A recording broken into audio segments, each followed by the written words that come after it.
days, pleasant nights, and welcome to Kingslingers, a Doof Media podcast journeying through Stephen King's Dark Tower series and beyond. I am your host, constant reader Scott Daly, and joining me as always, he thrusts his fists against the posts and still insists he sees the ghosts. It's Mr. Matt Freeman. How's it going today, Matt? Hey, good job. You said it. You said it, Scott. I know. You did it. I wrote that into the script, and I was a little worried about my ability to do it. Well, I guess it's all smooth sailing from here, though, right? That's true. Not going to make any mispronunciations, any stumbles in my talk. We're good. We're good from here on out. Certainly not a more than average number amount. Oh. This week, our 19-part coverage of Stephen King's It continues with part 8, covering chapter 11, Walking Tours. The losers split up and wander around Derry as Ka leads them to encounters with their old enemy. Matt, this is the one that I've been waiting for a little bit. This is a long chapter, a good chapter. It also falls just about in the very middle of the book. It's a 19-part series we're doing here, but the last 3 parts are the movies and the miniseries. So 16 parts on the book, and this is part 8. So we're smack dab in the middle of the book here. What'd you think? What'd you think of Walking Tours? Very fun. We get a full load of some of the supernatural horror that we've been, not that we've got none of it so far, but this is just, beat after beat after beat of really, really great stuff. Some kind of direct confrontations with Pennywise. There's a lot of hints sprinkled throughout as to like what we can expect to happen, what shape the resolution of the story might take. But and a lot of really cool character stuff. Like I just enjoyed sitting with these characters rapidly going through all their points of view, which is very satisfying.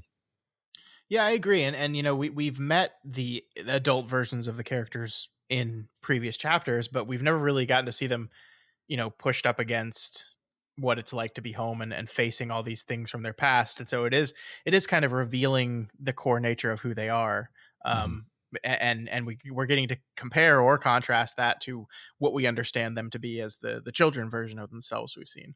Right. I like what you said about the there being so many hints here, because this was actually my biggest problem in preparing for this week's episode, was that you were absolutely correct in that this chapter is chock full of hints and references and gestures towards things that we do not know yet, things that are to come. Some of them are more direct than others. And I was really struggling as I prepared our notes for this week of being like, do I want to call these things out every time it happens? Do I want to call them out at all? Because you can't really do anything with them. Yeah. And anything I can do with them, like, relies on the future knowledge I have. So it's this weird thing where I want to step back and like discuss how King is, I think, in this book more than so many of his other books, laying these beats and giving us these clues towards the direction the book is going to be taking from here, because that's not a thing he does very often. And I want to talk about it, but I can't really talk about it in any detail with you here. That's, I think, the one flaw in our show design of one new person reading it, is that I'm looking at these things and I'm seeing these things and I'm like, oh, that's clever. Oh, I want to talk about how he did that. But I can't yet. So I just have to let it go by. It was a struggle for me this week to get everything on the script here. Not in a bad way, but just deciding what we do and don't talk about was more difficult than it normally is. Yeah, I understand. I mean, I guess I can say from my side, there's a lot of obvious foreshadowing, although it's not obvious what's being foreshadowed. You know what I mean? Mm-hmm.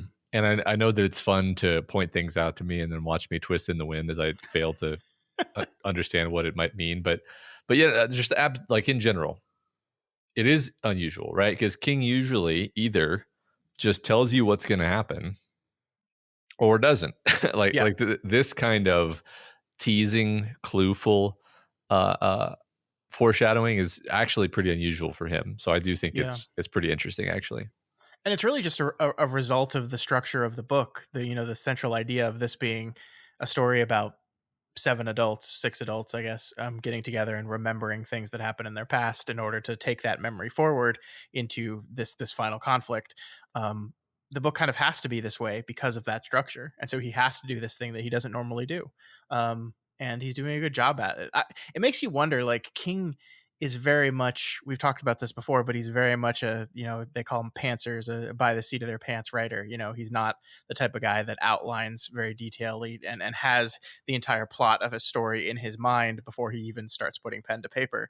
And this is the type of book where I feel like that would come in conflict, or at least tension, with the type of book that he's making here, because it's requiring there to be these two separate timelines where we know a thing happened on one timeline already, but we don't know what it is yet, but we have to kind of gesture towards what it is. So you have to have some idea in your head about what's going to happen to the kids in July and August of 1958. Maybe not the whole thing fleshed out. I don't know. It's interesting that this is I think why he's having to do all these things.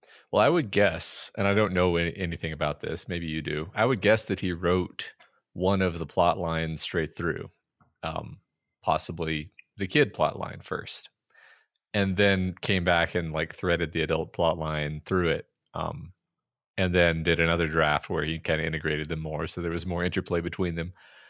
I would doubt that he wrote the chapters in the same order that we are reading them. If you know any better, tell me, but that sounds impossible. But yeah, basically my theory is he wrote the kid chapters all the way through first, and then came back and wrote the adult chapters, and knowing what was going to happen in the kid chapters, he was able to kind of weave that in. Mm-hmm. Yeah, and unfortunately, I know very little about the actual writing of this book. This probably should have been something I researched before we started, but I don't know what he did. It would actually surprise me to learn that he did it the way you just said. I think you're right. That's probably, from a sanity perspective, the best way to do it. But it would surprise me to learn that he actually did it that way. That's the way that I would do it, and and that tells you zero information about the way Stephen King would do it. So. All right. Before we get into the reading this week, we did have just a couple quick announcements.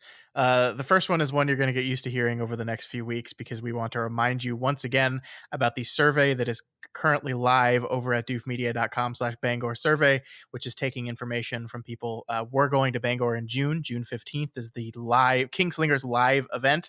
We're going to be there. We're inviting you folks there, and we are asking for people to fill out the survey to let us know if they're interested in coming. And let me just say, it's been a week since we let that survey out now, Matt, and the response has been pretty incredible. We figured, it's always an interesting thing when you do something like this where you're like, did we price it too high? Is it were we too ambitious? Did we not have big enough audience to support an idea like this? All these questions, go through your head. And then the response to the survey has been absolutely fantastic. If 50% of the people that say they are interested in coming buy tickets, it's going to be a huge event. And if it's more than that, it's going to be even bigger. So thank you to everyone who has filled out the survey already. Your kind words and your excitement really got us jazzed about this. We were already really excited about this event, but excited with a cautious amount of anxiety. And now we're just over the moon. So thank you to everyone who's filled it out. I know a lot of you haven't, though, because I look at the numbers and I know how many of you are that listen, and there's quite a few of you missing. So so get over there. Yeah, we'd appreciate that. It does help. There's no such thing as too late to fill it out. So go ahead. Well, I mean, unless it's September 16th. Yeah, that's true. That's a good point. There is such a thing as too late. Get over there, quick. And we will remind you folks that we are doing a giveaway. So that if you fill out the survey, you are entered to win one of 3 randomly chosen copies of Stephen King's newest novel, Holly. Obviously, we will have to wait to do that until the survey is over on the 15th. But you can get one of those copies. Someone actually on the Reddit, by the way, I don't know if you saw this, Matt, but they said, "Oh, so you're doing a random drawing for 3? It's like a drawing of the 3." And I didn't think of that at all. Yeah. And I know you didn't either. Nope. But now we're officially doing a drawing of the 3. Yeah. That's a great idea. So once again, doofmedia.com/Bangor survey. Please fill it out and let us know if you're going to be able to make it and at what levels. Again, we are so freaking excited. This thing's going to be really, really cool. And we're glad you guys are too. Yep. What is the other announcement for this week, Matt? The other announcement is that Scott and I recorded an episode of Other Levels of the Tower, our Patreon exclusive bonus podcast covering the film Cat's Eye, which is an anthology sort of 3 little short films in one type film. We really enjoyed it. We had a really fun conversation. I'm glad we watched it. I was surprised. I'd never even really heard of it, and I had a delightful time with It had Cat's 2 of Eye. your favorite short stories in it. I truly did, yeah. And I you didn't even know they know were it. in there. Yeah. Yeah. Yeah, so you can head over to patreon.com/doofmedia, and if you are not already at the Doof Troop level over there, you can sign up now and get access to that episode and so many others. We were looking after we finished our recording of Cat's Eye, we were kind of going through the list of adaptations and looking and saying like, okay, like what do we want to do next? We're running out of stuff, and it's kind of insane how many of these we've done already. Yeah, it took us a long time, but we eventually got to the close to the bottom of the barrel, I'll say. Mm-hmm. Yeah, and I don't like. We've done a few episodes on terrible King novels, or not King novels, King adaptations. Those are never as fun to record, and so we don't like doing those. Doing it one every so often is okay, but we definitely don't want to make the show just let's watch a terrible King adaptation and talk about it. But we're getting to the point where we might have to do that. So we're going to be revisiting what the bonus content situation is going to be going forward because we're running low on good King adaptations. Of course, those old episodes will always be in the backlog. Yeah, definitely. Tons there. You can always listen as long as you are supporting us. So you should do that. Head out over to patreon.com/doofmedia and pledge and get some great bonus content. You should do it. That's right. Yep. All right, let's get into it. We begin chapter 11, Walking Tours. We begin our chapter like we began the summer of 1958 with Ben Hanscom heading to the Derry Public Library. One thing I wanted to cover before we really get into this chapter more broadly here is how much all the plot events of this chapter are dictated by what Mike called last week intuition. And the question of like what is actually going on here, right? Is it just intuition? Is it the character's subconscious that's directing them towards different places? Is it the turtle? Is it Ka? But what's going on? Is it both? Is it neither? It's this thing where like throughout every single one of these 6 sections, we see there are characters doing behavior that they themselves don't even fully understand. Their characters saying things and listening to themselves say it, not knowing they were going to say it, ringing doorbells they didn't know they were going to ring. It's just everywhere in this chapter, and that's the question I kind of want to pose as we dive into this thing. Is maybe in your opinion, what is it? What is it going on here? I'm honestly not thinking that much about the concept of Ka, although of course you always could bring that in. Mm-hmm. I think it's more to do with summoning up a sort of childlike mentality. Sure. Because last week I said that this sounded like a horrible plan. Following your intuition splitting up, wandering around, following your intuition sounds like a horrible plan. Which of course tells you that if I were in Derry, I would be dead in about an hour. Because I am a fully rational being, obviously Vulcan-like, you could say, totally out of touch with my childhood, and thus just not at all prepared to fight the evil clown. So yeah, I think this is like just an exercise to get them back at that in that sort of magical childlike headspace. Because yeah, if you draw up a decision tree to fight Pennywise, he's just going to eat your heart.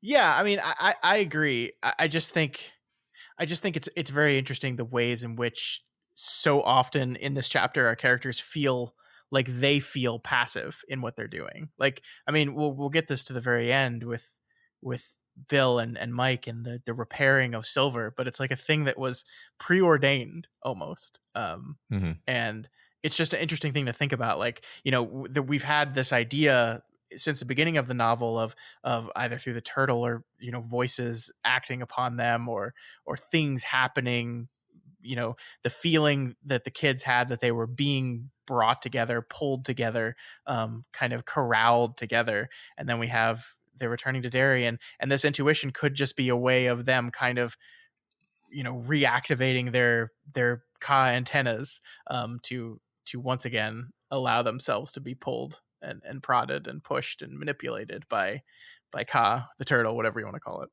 Yeah, I like that idea. I mean, the story has been extremely vague about what the turtle is and what its sort of level of power and involvement and interest is in this situation Yeah. up to this point. I mean, I vaguely know more about the turtle because of the Dark Tower, but in this, if I screen that off and just think about this book, you really don't know anything. You know there might be a supernatural presence that might take the form of a turtle, perhaps. That's about it.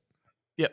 So yeah. I mean, we are definitely bringing a lot of Maturin stuff into this that a reader of this book on its own would have no knowledge of at all, for sure. Yeah. One thing I also wanted to point out here, as we begin our chapter, is that we see kind of across all of the adults, or maybe not all of them, but some of them at least, is something you pointed out that there was an absence of last week. And that is the idea that there was no kind of Salem's Lot-esque, this can't be real, this can't be happening, there must be a rational explanation for these things we've witnessed arguments. You were right in that, in the reunion chapter, in the meeting at the Jade of the Orient, there was none of that. Everyone just seemed to kind of generally accept what was going on here. But I think the interesting thing is, as our characters split up, as they split off, as they go have their own encounters, wandering alone in Derry, that uncertainty and that concept kind of rears its ugly head. And I think a perfect example of this is Ben here at the beginning of the chapter, where he's starting this chapter wandering around Derry, desperately trying to rationalize what he just witnessed, to explain it, to come up with a rational explanation for it. And he finds that he can't do it. But I love this line in particular. Let it alone, he told himself, not for the first time. You can't justify it, so let it alone. Very good advice. The problem was that he couldn't take it. So we are seeing the struggle, Matt. It's here. It just wasn't there at the beginning, but it's here. This struggle to, this desire to rationalize and explain away the supernatural stuff. Yeah, I mean, we do see a little bit of it for sure. I think it's good for Ben that Pennywise saves him the trouble of having to find the justification by just providing immediate evidence for it by interrupting his ruminations, which is kind of interesting. Like, it's almost like Pennywise can't help himself because, maybe I'm, reading too much into my little pet idea that rationalizing is sort of makes you weaker to him because you're being less childlike. But it is funny that he can't just let Ben stew. He has to poke him. He's almost compelled to. Yeah, I mean, that's something we'll have to talk about it at large, is that, the big glaring fact here is that Pennywise appears to every single one of these characters except Bill, and the way he appears to each of them is very different, and the manner with which he combats them or comes into conflict with them is very different, and that, I think, says something about the character, sure, but it says something about our antagonist as well, I think. Mm-hmm. For sure, yeah. Ben also ends up kind of talking to himself about something that we've mentioned before, but the book is making explicit here. This idea that kids are just better at this central idea of dealing with the supernatural. It says better at incorporating the inexplicable into their lives. They believe implicitly in the invisible world. And this is, we've talked about this so many times before about the power of childhood, the power of children, and accepting these things. But I like kind of that the book is making this explicit, making this literal for us now. Like, this is going to be a plot element of the book, actually. I like it. Yeah. I never mind when King kind of pulls stuff out and makes it clear that, hey, this is what we're doing, by the way, just so we're on the same page. Yeah. I was thinking about this. I've been shockingly thinking about this book a whole lot. And I was like standing in my bathroom the other day, like drying myself after a shower, just thinking about this book. And I was like, what would I do if like the lady from The Shining just like tapped me on the shoulder right now? And I just turned around and she was right there. And I was like, I'd probably just die. And not because like the ghost would kill me, but I do think, like, thinking about this, I love stories. I consider myself a pretty open-minded person about the world and the things in it we don't understand. But if the reality of there are ghosts and they're here right now in front of me ever like actually legitimately came into my life, I I don't know how I would react to it. I don't think I would be able to react to it. I think King is incredibly accurate here in this idea of, as you become an adult, your sense of what the world is and what it isn't solidifies to the point where something that throws a big crack in that idea is completely tumultuous and off-putting. Yeah. I mean, I was thinking a similar thing. I don't know that I had a specific inciting incident for this, but I was comparing like the fact that I remember being a kid and being scared of the dark pretty regularly. Mm-hmm. Like it was like a nightly thing that it would just be like, well, yep, there's my T-Rex toy with the eyes that are red and scary in the darkness, and I'm just gonna have to close my eyes and not look at it because it's so scary. And it's like when you're an adult, you're almost never frightened. Except then I remember like one day that there was just like a sound somewhere in my house that really sounded like there was somebody in the house, and there really shouldn't have been somebody in the house. And I forget what it even was. Honestly, it was probably like the air conditioner causing something to rattle or something stupid like that. It doesn't matter. The point is, I was totally like freaked out about it, and I was like, when you're never scared, and then something happens that's frightening or like frightening in that mysterious way where it's like, well, I can't figure out what this is. It's like so much worse, and you're so much worse prepared for it. Yeah. You know. So I guess that was my experience along the lines of what you're talking about. The lady from The Shining didn't come up behind me, but like I like I don't even remember when this was. It must have been a long time ago. But the point is, it's just like a mundane experience of fear affects you more actually when you're an adult because it happens so rarely, and you're just not ready for it. Yeah, and then imagine if that mundane experience of fear like morphs into a supernatural experience of fear, like the thing you thought was a mundane. Like I watched this video recently that was like a nanny cam video, where a dad is like desperately trying to get their infant back to sleep, and it's like, in night vision dark, and his wife, the kid's mom, like sees him struggling to get the kid back to sleep and walks in the room to attempt to help out, and it's pitch black. This dad sees the shape behind him and just freaks the fuck out. Just loses it. It's hilarious. But like imagine if that happened, but then you don't get the immediate fall down of, oh, it's just you, my wife, whom I love. Right. But instead it's, oh no, it's a scary ghost monster. And then like how could your brain that thinks it understands the world process that and go on just carrying on? I don't know if mine could, is what I'm saying here. Yeah. And I don't think it's weird because I've never thought of myself as like a Stanley. I honestly never have, but I find myself relating to his reaction. Not that I would kill myself. I don't think so. But like, I find myself relating to his reaction to this stuff more and more on this read than I ever have before. Yeah. Sure. I still think that's why we talked about this concept so much in Salem's Lot, because it really does fascinate me. The idea of how does a person who sees themselves as, master of their domain and, got a pretty good handle on stuff in this world deal with the idea that, no, you don't. It's actually, there's actually a vampire. Yeah, it's fascinating. Yeah. Yeah. So the question Ben kind of keeps turning over and over in his mind here at the beginning of this chapter, and we'll get kind of solved by the end of his section, is what did we do with that silver dollar? He knows he had the ones that he gave to that bartender back in Hemmingford Home, but he had one that they'd used, and he knew in some way that it had saved their lives, but he doesn't know how. He doesn't remember how, and we find out by the beginning of the section that it was turned into a bullet or a slug. But as he's thinking about it, this is one of those moments, by the way, that I was debating talking about. But because as he does this, a word pops into his head, a nonsense word, a word that means nothing to us, the word chewed. And I think that's how you pronounce it. It has like an umlaut over the U. But I don't know. I just like, there's nothing to go off of here. I just wanted your reaction to this random nonsense word that popped into Ben's head here. Yeah, as you say, I have no idea. I mean, I know there's an 80s movie about, and I think it's chuds, not chewed. So but like the connection is that there's like underground dwelling mutants that live in the sewers. but that's like, okay, but that was in the 80s, so that wouldn't Mm-hmm. have been a thing that he was thinking about in the 50s. Yeah. So it's really nothing. It's just the only thing that I could think of. Sure.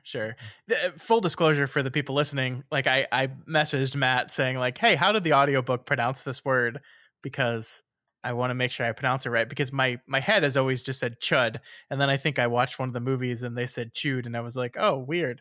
Um and then your response to that was like, "I don't remember them saying that word." Yeah, I don't honestly. Yeah.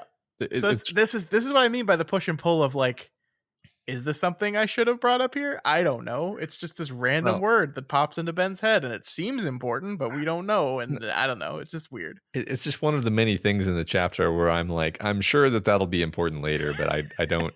It's not like it matters. It's not like I need to like firmly think about it. It's just like, okay, yeah, it's foreshadowing. All right, Yeah. cool. So Ben realizes he's walked to the library, this place of great importance for him as a kid.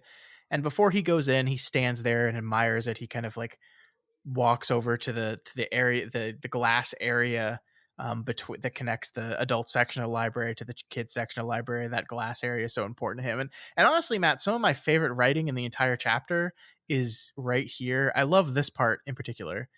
But there, less than 40 yards from where he stood, people walked back and forth in their shirt sleeves. There, less than 40 yards from where he stood, was a tube-way of bright white light thrown by overhead fluorescence. Little kids giggled together. High school sweethearts held hands, and if the librarian saw them, she would make them stop. It was somehow magical. Magical in a good way that he had been too young to account for with such mundane things as electric power and oil heat. The magic was the glowing cylinder of light and life connecting those two dark buildings, like a lifeline. The magic was watching people walk through it across the dark snowfield, untouched by either the dark or the cold. It made them lovely and godlike. Just beautiful. Just a beautiful sentiment. I too love the feeling of like when you're in a building that is like heavily windowed, this kind of wonderful dynamic of I'm in here nice and warm, but it's freezing cold and storming out there, and it makes you feel powerful and magical. And I love Mm-hmm. I love all that writing. Yeah, I love how King throws in this stuff to remind us of the transcendental beauty of the mundane, basically, especially when it contrasts with the horror that he shows us at other points. It really makes you cherish how special your mundane reality is a little bit more. Yeah, I like that. It also strikes me this is a particularly Ben paragraph. I would, I've noticed the distinctions between the characters, of course, as we've gone along, but I think it's cool that a lot of the distinctions are actually at the level of like the prose choices and what the characters choose to focus on, because King has set himself up a challenge here. He's got five of his six characters are men from the same town with basically the same childhood, each of which has like one sort of characteristic idiosyncrasy, obviously. But other than that, it's like, well, how do you distinguish these guys? And he actually has put a lot of thought into this, because Ben is this builder, this artist, this gentle soul. So when he sees a building, he doesn't just see a building; he sees light and life, and godlike emanations, and it's this totally spiritual experience for him to see this building that he hasn't seen in a long time. And that wouldn't have been true of the other boys. And so it's just cool. And we're going to see kind of similar things where each of the and I exclude Bev just because it's like, well, being a girl, it's just sort of easier to mentally be like, well, that's Bev, right? But like for me, I was like, oh, really? He named his characters Eddie and Richie. That's going to be really hard to tell apart. And then like really quickly, I was like, oh no, I know Eddie versus Richie. He did a great job separating these characters out. Not just by their kind of specific idiosyncrasy, but by the way they think, the way they talk, the way they behave, the choices they make, the things they focus on. And that's going to be consistent as we go through this chapter. I'm just prefacing here because we begin with this very Ben specific paragraph. No, that's a fantastic point. I love that. And I think this is one of those things, I said at the very beginning of the whole book this idea that this book kind of came along at the perfect time for Stephen King in his career, not too early, but still early enough in his career, where he's kind of young and hungry and super absurdly ambitious, but enough to where he's gotten his style down, and that allows him to do these things where you have the confidence and the ability to draw these characters and draw them separately and differently enough to where you can read a section of any of their chapters and know which one it is. That's a really fun kind of experiment that I think would be fun to play. Just like grab random sections from this chapter, remove all the identifying names from it, and see if you can recognize which character his section belongs to. Yeah. I think that would be a really fun experiment. My guess is anyone that's reading this book would do very, very well at that experiment, because I agree with you that they all feel distinctly those characters. Yeah. It's a pretty high number of point of view characters to juggle. Yeah. So. All right, so Ben walks into the library terrified at first that he will be caught as an outsider, a spy, someone that doesn't belong here. Of course, that doesn't happen. But Matt, okay, we have a story we need to talk about here. So Ben is kind of going up the stairs or walking by the stairs and instinctively looks up. And we're told that the reason he does this is because one time when he was a kid, he looked up and there was a girl coming down the stairs just as he looked up, and he happened to see up her skirt and see her underwear. Now, let me be clear. Kids, if there's kids out there listening, don't do this. That's bad. It's assault. It's not good. But I found this story really fascinating to me, and it gets back to a lot of the ideas around sexuality we've been talking about with these kids. So the first time this happened, like, he wasn't trying to leer, he wasn't trying to be a peeping Tom, he wasn't trying to violate anyone. He just happened to look up, and it just so happened at that very moment there was a girl walking by, and he was able to see her underwear, and it shocks him and fascinates him on a level that he can barely understand. Like, he doesn't understand it. And it becomes this moment of kind of sexual discovery, but he's too young to know that, and so it's just a thing that he turns over. I think what the text says is he like goes downstairs, picks up a book about trains, and just attempts to read it for half an hour, but all he can think about is the underwear he just saw. And it becomes this thing that he then from then on, like, because he doesn't understand it, does instinctively, where every time he walks by that area he looks up just to see. And I don't know, I'm just fascinated by this whole story. What about you? Yeah, I thought it was, once again, we're delving into this thematic connection between sexuality or rather burgeoning sexuality from childhood and the interplay of those things. Also, kids, if you're listening, we're saying way too many bad words. Don't talk like us. Yeah, don't do cuss. But yeah, I mean, this is like the 1,000th time in this book that we've looked at this idea of one of the kids having an experience that nudged them in the direction of awakening sexuality. And I thought this was, it's an interesting little vignette because it's not particularly portrayed as a negative within context of the story. It's just a little sidebar about Ben seeing something and getting real turned on about it and processing that. And I do wonder, isn't there like a Bertrand Russell quote about trains and sexuality that I wonder if King is obliquely referencing here? It's very, so what it is it's like if you scold a boy every time he turns to look at a passing train, or send him to his room every time he mentions trains, he'll form an unhealthy fascination about trains. And this is the way we train our children to think about sex, and so stop doing that. This is obviously better the way he said it, but it's I mean, I agree with you that this doesn't come off negatively, and I think that's because there's just an innocence behind it. Like, it's not like he's climbing up in trees and looking into girls' windows. Like, he was just walking by and saw something and didn't really understand it.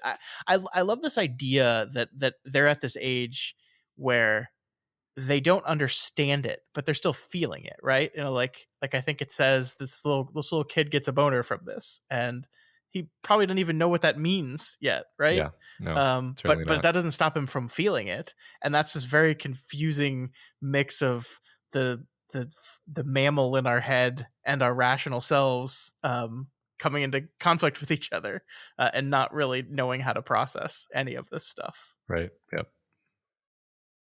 So Ben crosses the glass connector and enters the children's library.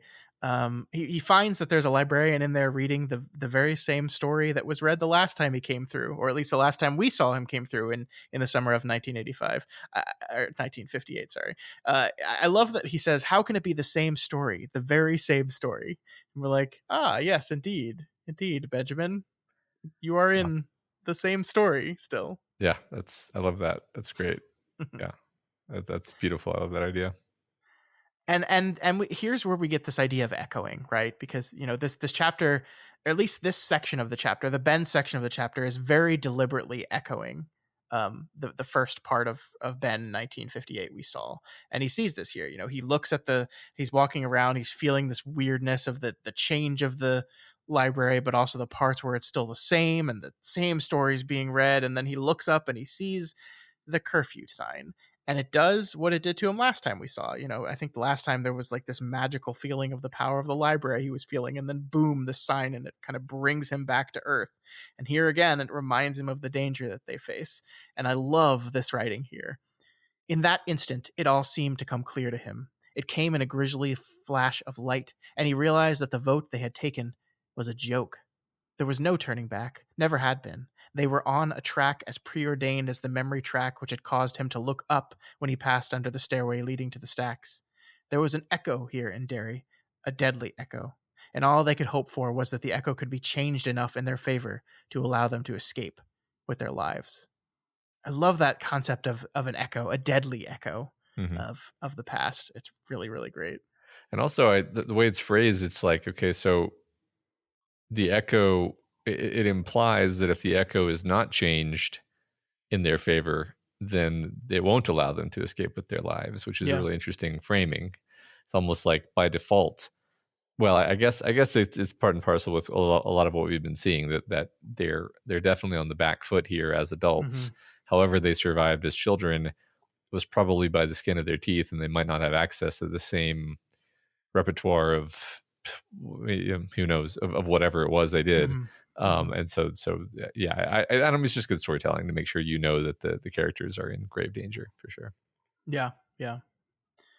So Ben ends up going to the front desk to sign up for a library card of his very own, and while he's getting one, he hears a voice that no one else in the library seems to hear, and then he sees, calling to him from the top of the staircase, is Pennywise the clown, just there, Matt. He's just there, just calling to him. And this is such a fascinating exchange.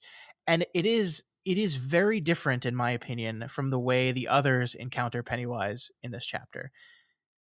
And it's kind of different from the way we've seen Pennywise throughout this entire book so far, with the exception only really of the interaction with Georgie. And that was almost specifically designed by it to lure this kid into this dangerous situation. But here, he seems to understand that Ben is not stupid enough to walk up the stairs and go hang out with him, right? Pennywise seems to understand that. And he's not even really trying to get him here, which is also very different from what Eddie will see, what Richie will see, what Bev will see. Like, those are much more active. This is passive. He's just kind of here, and he's laughing, and he is definitely trying to scare him, but barely at first, right? At first, he's just kind of goofing off. Yeah. And it's God, it's fascinating. It's very, very different. Yeah, he's almost just kind of messing with him in an almost chummy, laid back, lackadaisical way. Like by far the tensest part was actually just Ben trying to keep it together as he's hearing these shouts.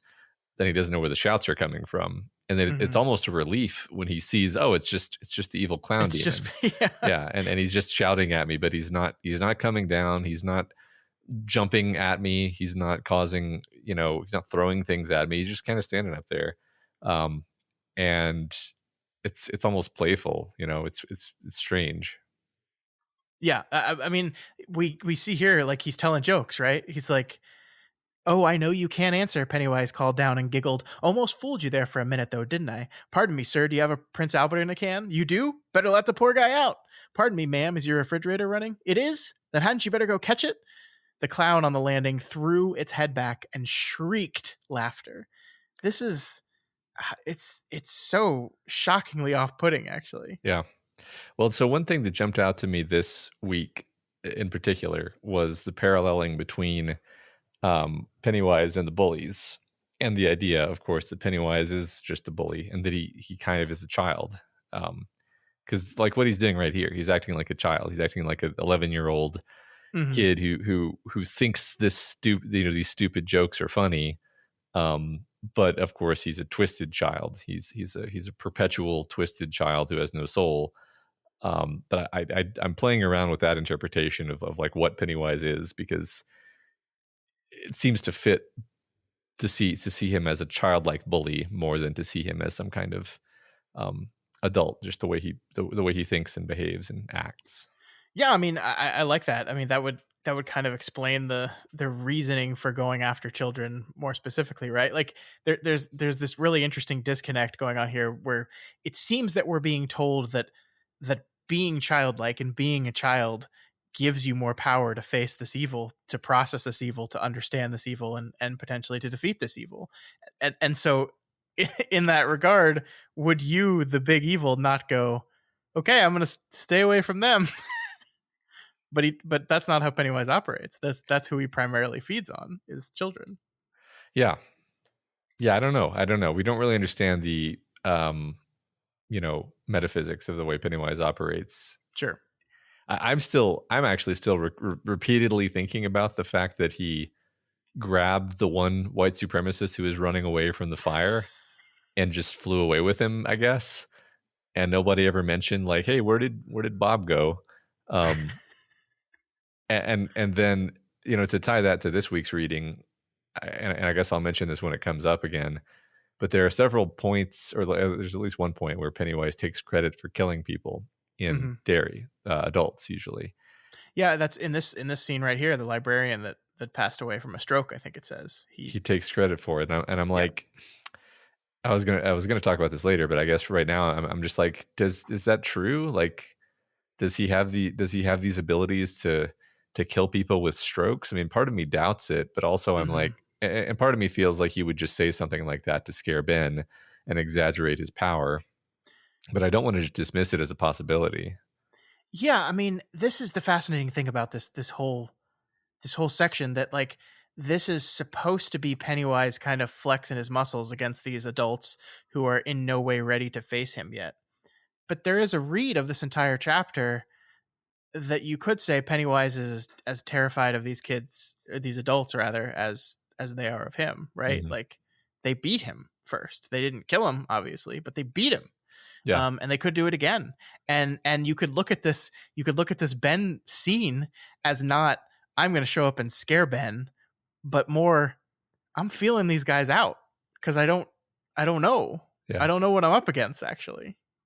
Yeah, I think you're right. I mean, the fact that, I totally agree. The fact that he stays upstairs, it's like, well, probably the most straightforward interpretation of that behavior, if he wasn't a demon clown, but was just a person, would be he doesn't want to come downstairs and be close to Ben. He wants to stay far away from him. He wants to shout down at him from a distance because he doesn't really know what to expect from him. Yeah, definitely. And the fact that that is not the way he operates with any of the other losers is interesting too, because it makes you say, okay, well, what's different? What is it about Ben? I mean, one thing that jumps to mind is that Ben was the one who had the coins, and maybe Pennywise doesn't know that he doesn't have them anymore. Sure. That's just the first thing that comes to mind, though. No, I like that. Yeah. So Pennywise does tell him, he doesn't get close, but he's really good at making threats. One of his threats is that once the sun goes down, they won't be able to leave, and he'll be after them.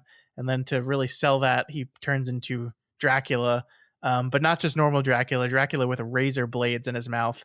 And then he bites down some of like the most viscerally disgusting writing ever, right? Like you can see the razor blades in his mouth and biting down. Ugh. Yeah. Ugh. I just kind of like writhed in my chair for a second there. Yeah. like face and like mouth and eye Mhm. violence. We've talked about this on other shows before. It skews me out like nothing else. Me too. He also tossing more threats at him. He says over and over again, "What did Stanley Uris see before he died? What did he see, Ben? You want to know? You'll find out." I like these threats are once again, these threats are interesting, but they're also like we haven't seen them have anything behind them yet. Like again, he's not doing anything to Ben. He's just like at a distance scaring him. Yeah. Well, and then another thing I noticed this week is that none of them are anywhere near a water source I mean, it's funny. The only one of them that goes near the water or the drains is Bill, who basically sticks his face down into the sewer drain, Yeah. and nothing happens to him. Whereas Yeah. all the other guys, they, as far as I can tell, I maybe I'm just like spacing on somebody, but I think none of them really go to any of the specific locations where Pennywise really came after them before, or where there's evident water or sewage or whatever. Sure. So maybe he. I mean, well, I don't think this rises even to the level of a theory, but one thought I've had before is like he can project hallucinations pretty much everywhere in the town, but he can only really physically affect things when it's near his sources of power, when it's near the water, basically. Maybe. And yeah, it's like, okay, but what about the Barons? Okay, I don't know about the Barons. Can't figure out the Barons. But in this moment, I think interestingly enough, in this moment when Ben is losing it, he's like trying. He goes to a shelf, grabs a random book to just like try to focus on anything other than Pennywise messing with him. He manages to remember something. What we talked about earlier, the question that he was turning over in his head. What happened to the silver coin? Well, they turned it into a bullet. Well, not a bullet, a slug. I do love. I love the old random man that just stands there and overhears it and is me like, nope. Nope, Yep. that wouldn't work. Wouldn't work. The Wouldn't work. specific Common gravity's all misconception. wrong. Yep. So good. Which is why, of course, they made it into a slug, not a bullet. Matt, what's the difference between a bullet and a slug? Well, do you shoot a slug out of a slingshot? Did I remember somebody having a slingshot at some point in this book, or is that a hallucination? I think yes, that they said either Bill or Richie got a slingshot and were debating bringing the slingshot with them to the Nebolt Street house. Yeah. I don't. I mean, I know that you put a slug in like a shotgun, but Yeah. I don't think they have a shotgun as far Probably as I can not. recall. So, I mean, the difference between a bullet and a slug is that like, isn't a bullet is not solid. It has the casing and I think a slug is literally just like a chunk of metal. gosh, I don't really know the difference, honestly. I'm sure there's some technical difference between a bullet and a slug. I don't know what it is. So the point is, you can't melt a silver dollar down into a bullet, Matt. Obviously. Yeah, I think from what I'm reading, it's just like the distinction between a shotgun slug and a normal shotgun round is that a shotgun round is full of pellets. So you're specifically saying, no, I'm shooting a single slug out of the shotgun. So anyway, yeah, you can't. I kind of didn't expect that they would use a firearm in the book. So yeah, I mean, I think your guess is good. That a slingshot has been established in the story. Yeah, Chekhov's slingshot. Yeah. So Ben checks out the book he grabbed while trying to distract himself from Pennywise and walks out of the library and starts to feel better, Matt. We get this. Ben felt something start to lift from his heart. It seemed to him that he had left some insupportable burden behind in the library. And then he looked down at the book he had inadvertently withdrawn, and his teeth clamped together with sudden, painful force. It was Bulldozer by Stephen W. Meter, one of the books he had withdrawn from the library on the day he had dived into the Barrens to get away from Henry Bowers and his friends. And speaking of Henry, the track of his engineer boot was still on the book's cover. It's the same book, Matt. It's same book. The book that was lost, that he never returned. Here it is. He's in. He checked it out again. Same story. Deadly Echo.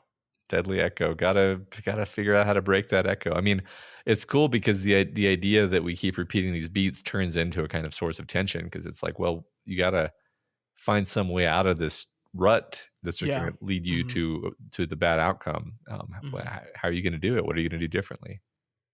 Yeah. So from here, we move over to Eddie's section. Eddie Kaspbrak makes a catch. We leave Ben behind, shaken, but importantly, still alive. And we see that Eddie ends up walking to a baseball diamond behind an old supply company that all the kids, not him, used to play at. On his way there, Eddie is kind of just walking around thinking about the past, and he ends up thinking about his first love, Greta Bowie, who is one of the girls that we met originally as one of the two girls being just mean to Bev back in 5th grade. So we don't like her very much, but Eddie does. He's kind of fascinated by Greta, who looked beautiful and ignored him completely. I love this poor heartbreaking croquet story where he's walking by her house and she hits a croquet ball around the corner and he thinks she's going to see him in that moment, and she doesn't. Uh-huh. She just carries on with her day. And once again, I think that we're hitting this motif again, this idea of young love. I think there's much less sexuality here in Eddie's part of this. I think he's feeling these feelings, but he doesn't understand them quite yet. Yeah. Still, there's something very Eddie about this story as well. That it's not, it's a story of sort of distance and frustration and missed opportunities, which is what his childhood was about. No, that's a great point. I like, I thought it was super sad how he spends obviously a lot of time watching these other kids play baseball. It's obviously something that he does just from the way he tells the stories of like how many of these baseball stories he has. He spends a lot of time watching these kids play baseball and not playing baseball with them because he knows that he would get in trouble with his mom, and to some degree believes that he's physically incapable of it, which is probably not true, of course. And it's just that like it sets this terrible sad feeling over his chapters. I agree, and I think it's this interesting thing where like Ben goes back to the library. Not only do we know the library is an important part for Ben, but we've seen Ben at the library. Bev goes home. We've seen Bev at home. Richie goes back to the city center where he encounters the Paul Bunyan statue. We hadn't seen that yet, but like that is understandably an important spot for him. And then Eddie goes to a baseball diamond, and it's like, we've never seen Eddie at a baseball diamond before. Like it's this place that he ends up going to that obviously does hold a special value to him, but it's for us, the reader, it's like, well, that's interesting that this place holds a special value to you, Eddie, because I never would have guessed that's where you would have ended up, because we didn't get to see that in you in 1958. And the reason we didn't get to see that is because he was never an active participant in it. He just watched. Yeah. And it is really sad. And it like, I was thinking for a long while about like, it's so weird that Eddie's place is a place that was not an established place for him that of importance. It establishes right there in that moment, but that makes perfect sense actually, because that's Eddie. Exactly. I love this writing though.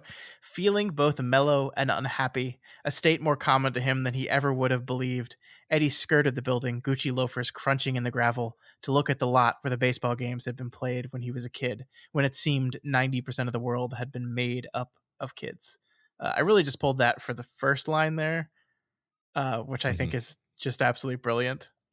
Yeah, I am glad you pulled it for the first line, because I feeling both mellow and unhappy, a state more common in him than he would have believed. I love that, because it implies he's not even aware of how pervasively miserable he is as a person. We talked previously about how they're all financially successful, but I think Eddie is by far the least happy of the group. Yeah. With his life. Well, because you live in this perpetual state of kind of fear and an assumption that the world is out to get you. Like that is with his hypochondria, like how he lives his life, that everything is constantly trying to kill him. That creates this real sense of unhappiness. If you live your life that way, just constantly. Yeah. I'm thinking through, and I was going to say it's like everybody else moved on, but not Eddie. And then I thought about it for a second, and I was like, no, not at all, actually, because they're all sort of hung up with something that is specifically rooted in their childhood. It's just that I think Eddie's is maybe the most evident. Yeah. Yeah. Well, and it's the fact that none of them have moved on. But again, this idea of, but they've never think about and have up until the phone call completely forgotten Derry. makes that fascinating, because it's King is saying here, like, it doesn't matter if you remember an experience that you had as a child, because it still has power over you, whether you remember it actively or not. That seems to be the point with all this stuff, that Eddie doesn't remember and doesn't think about Derry at all, but he has not moved on from it. I think you're totally right. I mean, I think the reason why, so like I feel like Eddie was unusually aware of the fact that he had married his mom, whereas the others are unaware of the fact. Like I think Bev is relatively unaware of the fact that she married her dad, or at least maybe recently became aware of it. I feel like Bill was obviously unaware of the fact that he was struggling with his childhood demons by writing fiction. I feel like Ben was unaware of the fact that his, I don't know, you could go either way. Obviously his weight influenced his whole life and kind of cast a shadow over it, even though he did successfully lose the weight. It's like the story of it stayed with him regardless. I'm not going to go through all of them, although I almost did, but yeah, it's Eddie's just the one where it's I think it just makes him the most pervasively sad. Yeah, I agree. So the baseball diamond we see is unused and falling apart, but being here reminds Eddie, as we've talked about already, of those happier times where he got to watch other people play baseball. Awesome. He also spies the giant fence at the end of the lot that was called home run territory, and thinks of the only 2 times in his life he saw someone clear that fence, and the person that did it was the same person each time. It was our old bully friend Belch Huggins, who managed to knock the ball over that fence twice back in the summer, or back in 1958. And we actually learn, Matt, that Belch is destined to die later in the summer of 1958. He's not going to make it, we're told. Yeah. Isn't that interesting, right? Because like he's telling this story about the halcyon days of childhood and Belch Huggins, and I'm like, wait a second, I know that name. Like, that Belch Huggins, he's like the bad guy. He's one of the main bullies. What's happening? And then I'm like, okay, we're setting up something interesting with this character, because I mean, first of all, no 11-year-old is a bad guy. He's a kid, and yeah, he is one of the bullies, but he's one of the 2 bullies who got extremely freaked out when the real psychopath bully pulled out a knife and started cutting Ben. So like Belch is probably just a troubled kid with his own problems and his own struggles. I mean, the other kids call him Belch, for Christ's sake. So I'm anticipating a bit of a turnaround on Belch Huggins in some way.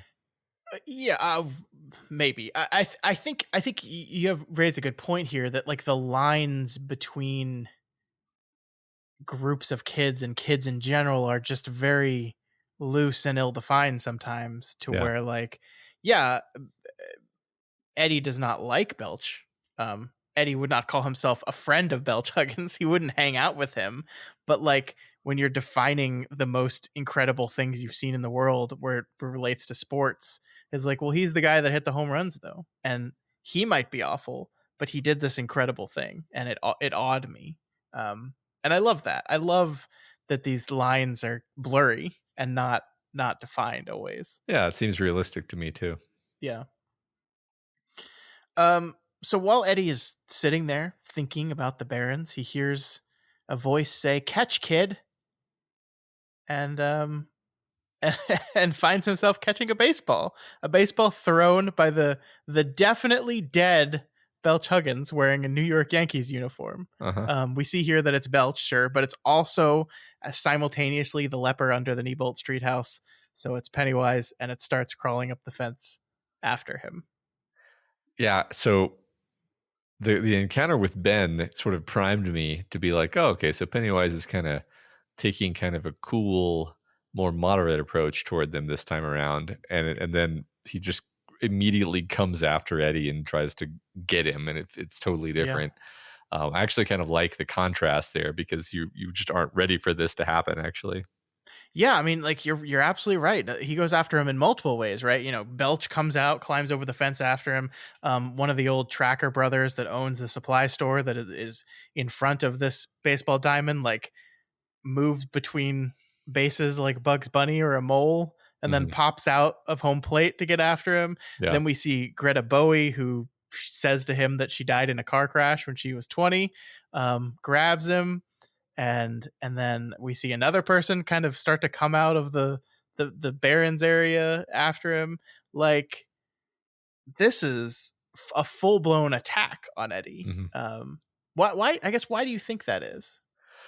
Yeah, I mean, it's interesting to think about which of the losers are most dangerous to him and which of the losers are most vulnerable to him. And I'm like, strategically speaking, you might attack somebody because you expect them to be dangerous to you later and you want to take them out now, or you might attack them because you expect them to be weak and the most vulnerable and thus an easy kill, which are really two totally opposite things.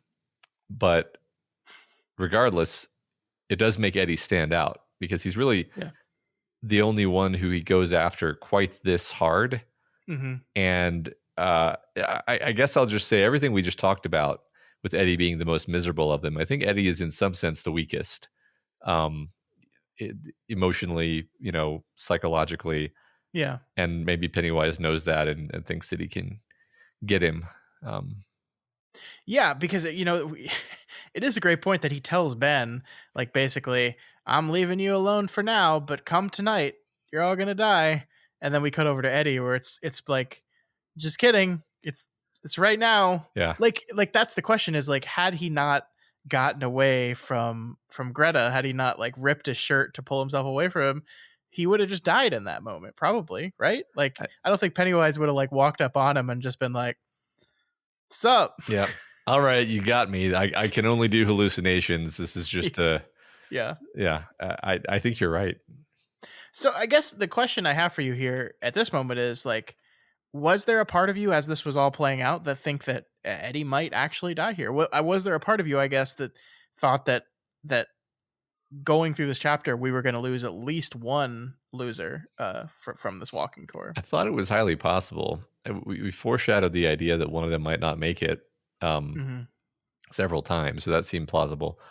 Although, I wouldn't have been able to pick which one. And the reason is none of them really seemed like they're at a particularly satisfying place in their arc. Sure. Such that it would make me feel, oh, it's time for this character to die. But then I think about it and I'm like, King loves to kill characters when they're not at a satisfying place in their arc, because that's kind of when you're least expecting it to happen. So, yeah, I don't really feel like any of these characters are safe. I definitely think it's likely that one of them will not make it out. Well, at least we know they all survived this chapter. Yeah. Yes.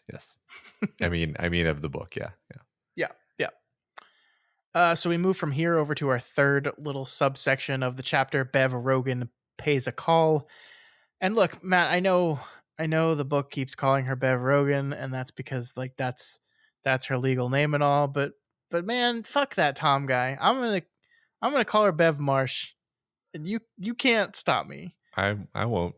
And I know what you're saying right now, but Scott, isn't the name Marsh also associated with the shitty, horrible man? Shut up. Yeah, shut up. She's Bev Marsh. I mean, I think when she's in Derry, she's Bev Marsh. We can that just makes sense to me. Sure. Okay, so Bev Marsh, her section begins with her thinking about the Ben coup that was sent to her, that she had, we see here, hidden away in her underwear drawer in case her father saw it. I love this little detail that, like, hidden under her underwear, her dad would never look there. Her mom might find it, but that was okay. The real risk was her dad finding it and deciding she's doing things with boys, which is just a great reintroduction to the wonderful, wonderful, terrible Al Marsh. Did you miss him, Matt? Did you miss him? Oh, yeah. I'm so glad. So Bev thinks her dad might still live here in Derry and finds herself traveling towards her home. And we get this part. He had loved her, and in some ways she supposed that had everything to do with why she had fallen so desperately in love with Bill Denbrough that long summer of 1958. Because of all the boys, Bill was the one who projected the sense of authority she associated with her father. But it was a different sort of authority somehow. It was authority that listened. She saw no assumption in either his eyes or his actions that he believed her father's kind of worrying to be the only reason authority needed to exist, as if people were pets, to be both cosseted and disciplined. So again, fuck Al Marsh, but also poor Ben. Yeah. Yeah, poor Ben. I mean, I think the way this is being framed gives me some hope that this love triangle will be resolved in a way that is at least bittersweet and not just totally crushing to Ben. Mm-hmm. Because evidently, he got over it, right? Sure he did. Just like Eddie got over his stuff. Oh no.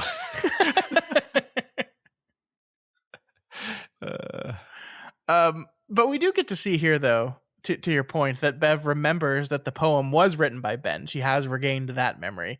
And that at some point during that summer, he told her that he loved her, and that she, at some point in that summer, had told Bill the same, that she loved him.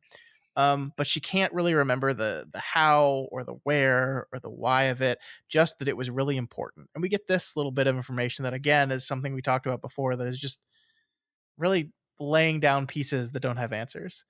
Yet whenever she tried to dive deep and see the rest, a maddening image intervened. The grackles which came back each spring to New England, crowding the telephone lines, trees, and rooftops, jostling for places and filling the thawing late March air with their raucous gossip. This image came to her again and again, foreign and disturbing, like a heavy radio beam that blankets a signal you really want to pick up on. So that's all we know. Yeah. Grackles. But maybe the grackles are the signal that she needs to pick up on. Do you know what a grackle is? Aren't they they're the birds that are like the most common and loud bird in Texas? Yep, we have them everywhere in Texas, and it's so weird because they can make beautiful noises, and then they can also make like fucking ridiculously annoying noises. Yeah. Their voices can change a lot. They have the many different sounds they can make. They're basically like birds where somebody said to them, like the Dumb and Dumber scene, "You want to hear the most annoying sound in the world?" And then they do that. But like you said, they have a lot of range. I've always kind of liked them, actually, like perversely, like I know I'm in Texas because of the cacophony of the grackles. It is like the backdrop sound of summer in Texas. I feel like you go outside and it's hot and you hear these noises. Yeah. I mean, so the grackle thing obviously is yet another instance of like, here's some stuff that happened in the past that you're going to need to copy or at least understand in order to beat the clown. But we haven't seen any of it happen yet. And it's fine. We're just preparing our minds to be ready to notice it when it happens again. Yep.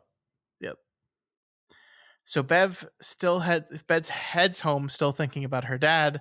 And I love this. She's kind of imagining what the interaction with her father is going to be. And she says this line, which I pulled out here: "And the door will open and you can look at him, the man whose sperm made you redheaded and left-handed and gave you the ability to draw." I love that word choices. I love the idea of the man whose sperm gave you, not the man who gave you, but the man whose sperm gave you, like reducing it to the clinical science of it all, like to distance as much as possible who she is from him. This isn't dad did not give me this stuff. His sperm gave me this stuff. Yeah, you're right. I agree. Very, very inhuman, distancing way to look at it. Yeah. Perfect. Yeah. So Bev walks up and sees that Marsh is still on the mailbox, and despite herself, rings the doorbell once, twice, 3 times. And this is one of those areas that we talked about at the beginning where it feels like Bev is being pushed. It feels like she's kind of outside her body, almost like, okay, I rang the doorbell once. That's fine. I'm going to go. I'm not going to do no, doing it again. Oh, and a 3rd time. Okay, he's clearly not home. I'm going to leave. And yet she doesn't do any of that. She stays. And so is this external force pushing on her, Matt, or is this just her internal kind of desire? I really lean toward it being her internal desire. Like, I think she's compelled to seek out her father for the same reason that she sought out and now stays with her crappy husband. I think this is just something that she needs to see through. I mean, I think the other answer is it's always both, right? It's always it's always the psychic stuff. I think it's something that she needs to do for plot development reasons, but I also just feel like if you're a person in her position, you're going to push that doorbell. Sure. So that door finally opens, and Bev is greeted not by her father, but instead an elderly yet, as we're told, beautiful woman named Mrs. Kirsch, who informs her that Al Marsh died about 5 years ago. And Matt, what follows from here is, I think, legitimately one of the most tense and wonderfully written sequences of this entire book. I love the way this whole thing plays out. Bev is invited in for tea. She's exploring her old house. Then she starts to feel like a tinge of something being not right here, something being wrong. Mrs. Kirsch starts to like slowly transform from this woman that is described as beautiful at first to something akin to death, basically turning into a witch at some point, we realize. And it's just fantastically done. Like every beat along this path just ratchets up that tension. Click, click, click, click, click, click, and you're just so stressed out while reading this. I love it so much. Yeah, it took me a while to catch on, and what's funny is like maybe a couple of clicks in, excuse me, I remembered that I had seen like a trailer for the It movie. Yeah. And that there was like a horrible, scary, demonic witch woman in the trailer. And then I was like, oh, it's probably this. But it's like, it didn't effectively spoil anything for me, because by the time that occurred to me, I like, it was already moving in the direction where I was like, okay, she's obviously not what she seems. Mm-hmm. But yeah, no, it's great. This is one of my favorite parts of the book, actually. The tension. I think there's so much to be said about the different approaches that Pennywise makes with each of the characters, right? Where we have this like standoffish, almost jocular approach with Ben, then viciously attacking Eddie, and then like this slow boil of deception with Bev. It's like it's almost like three different beings almost, when you think about how different the psychology behind the approaches are. Yeah, and that could perhaps just be him or it understanding the best way to get to them, right? Mm-hmm. That this method is the best way to fuck with Bev. I agree. I thought you had seen that trailer. That is something It Chapter 2, the movie, like, I think the movie did a really good job with the scene. I'm very mixed on that movie as a whole, and we'll talk about it here in a few months. But they kind of led their marketing with just this scene with Mrs. Kirsch, because they like realized what they had, because it was a legitimately like terrifying fucking scene in the movie.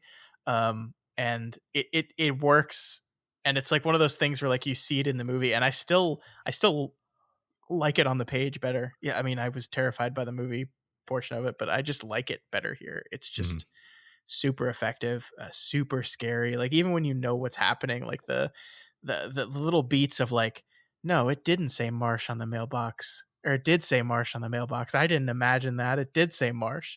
And then like her teeth are changed. They're gross. And it's like, no, but I remember specifically I being shocked by how white her teeth were the first time. Like, just those little bits. And then like the realization, I think my favorite line is like, if she doesn't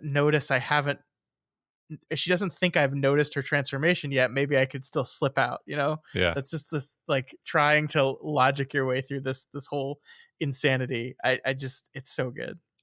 There's something that makes it worse about the fact that Miss Kirsch actually seems like a kind of a sweet, darling old gal prior to the reveal. And like, there's almost a sadness where it's like, like the one nice person that we've met in the book was actually just an illusion. It's a kind of a ripping away of hope. Totally. Which is a more sophisticated sort of strategy than we've seen from Pennywise that I can recall. Yeah, totally agree.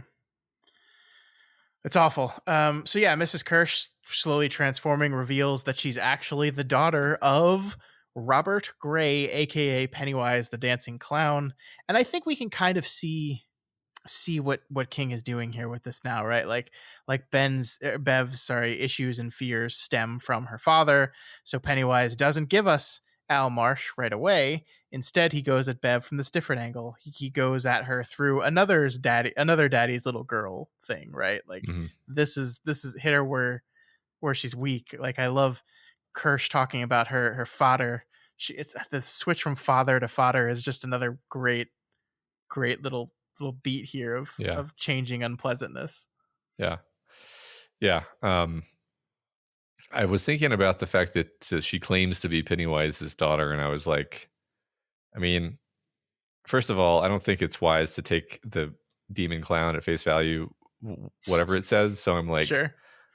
Probably it's well, okay. I don't want to say probably because I don't know the book. It's a book; it can do anything it wants. But I was like, are all of the apparitions of Pennywise just Pennywise putting on a mask, or does Pennywise actually have different sort of vestiges such that this you could actually rightly call this Pennywise's child, Pennywise's daughter, or again, is this just literally the same being with just a witch mask on in this scene? Yeah. And I'm not even sure that the distinction really matters. I guess it only matters in the sense where it's like, well, if you're going to kill Pennywise and you've got to kill, the Pennywise, you got to kill the head vampire. If it's that sort of a deal. Everything that I've seen kind of leads me to think that there's just one entity here that puts on different masks, but and this could be a form of deception, claiming to be the daughter of Pennywise. Yeah. I don't know. I don't even know why I guess I'm just trying to strategize, on behalf of our characters. Yeah, I mean, I think that's fair. Like, there's certainly, when something presents itself, like, why present yourself this way? The Bob Gray was my father. It leads to questions. I do think it's like she says specifically that I am he and he is me. Like we are one in some way. We do see that this entity transforms into the clown, and also into Bev's father. So I don't know. I don't know. And I agree with you. Maybe it doesn't matter that we know, but it is just another unusual, terrifying way of getting to them. But then there's also the fact that like technically all of these events are happening not exactly simultaneously, but similarly timed, right? Everyone's just like wandering around Derry and having these events. So it's like Pennywise like sprinting between each. Just hopping on a golf cart and riding over to each one. Maybe that's why he doesn't appear before Bill, is because his busy. Golf cart got a flat tire. Yeah, that's why he stays upstairs for Ben. Is he's like, I'm doing like 3 other things right now. I can't really give you the. I'm just gonna be silly up here for a second. Yeah. So one other thing that happens here, Matt, as the witch herself transforms, so does the apartment, until it's clear we are in the witch's cottage from the Hansel and Gretel Grimm's fairy tale. Why, Matt? Why Hansel and Gretel? I mean, it's a pretty fucked up story. That's true. That's one thing. I always actually thought it was a pretty good, scary story. It's a story that involves a boy and a girl getting lost together, but here Bev is actually alone. Which is a slightly worse situation.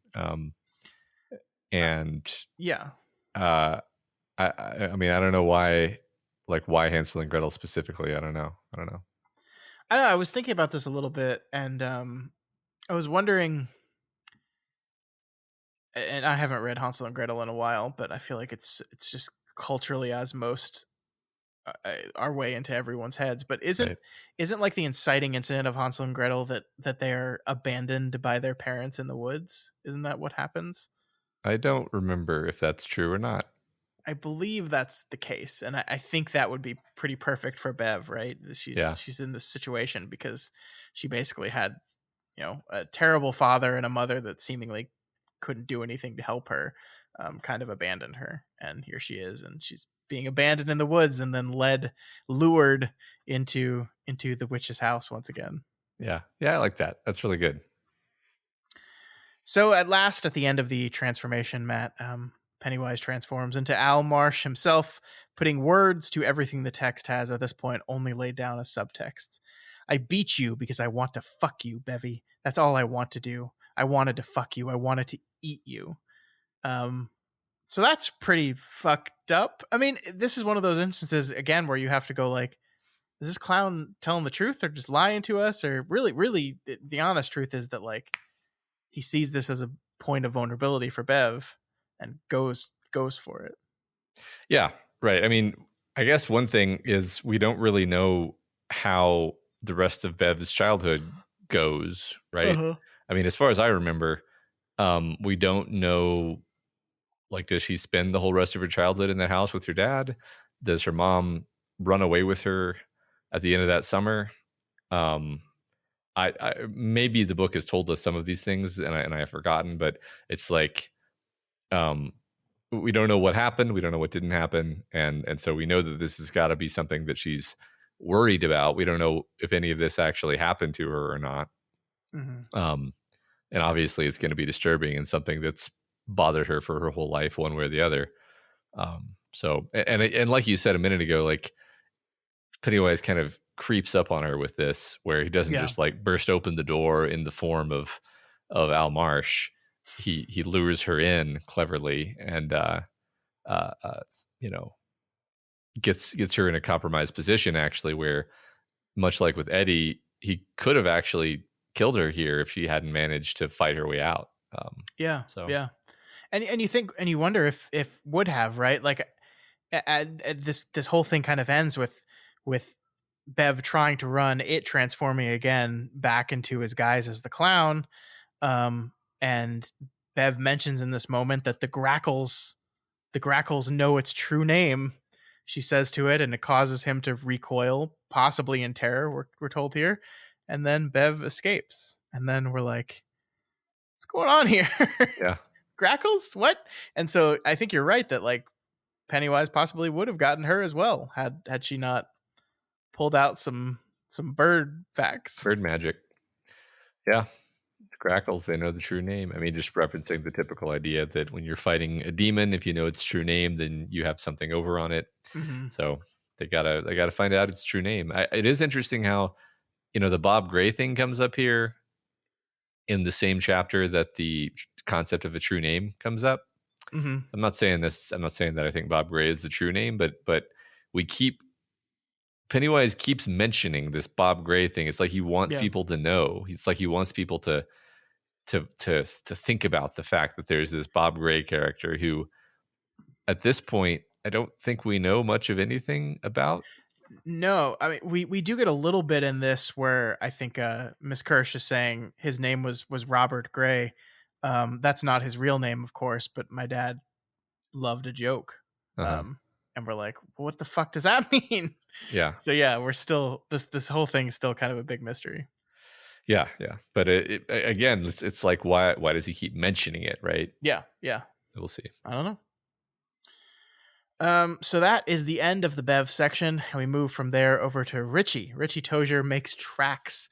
Our fourth short story sees us finally get to see what happens with Richie's first Pennywise interaction way back in 1958. But before we get there, I really just want to talk about this beginning of the chapter.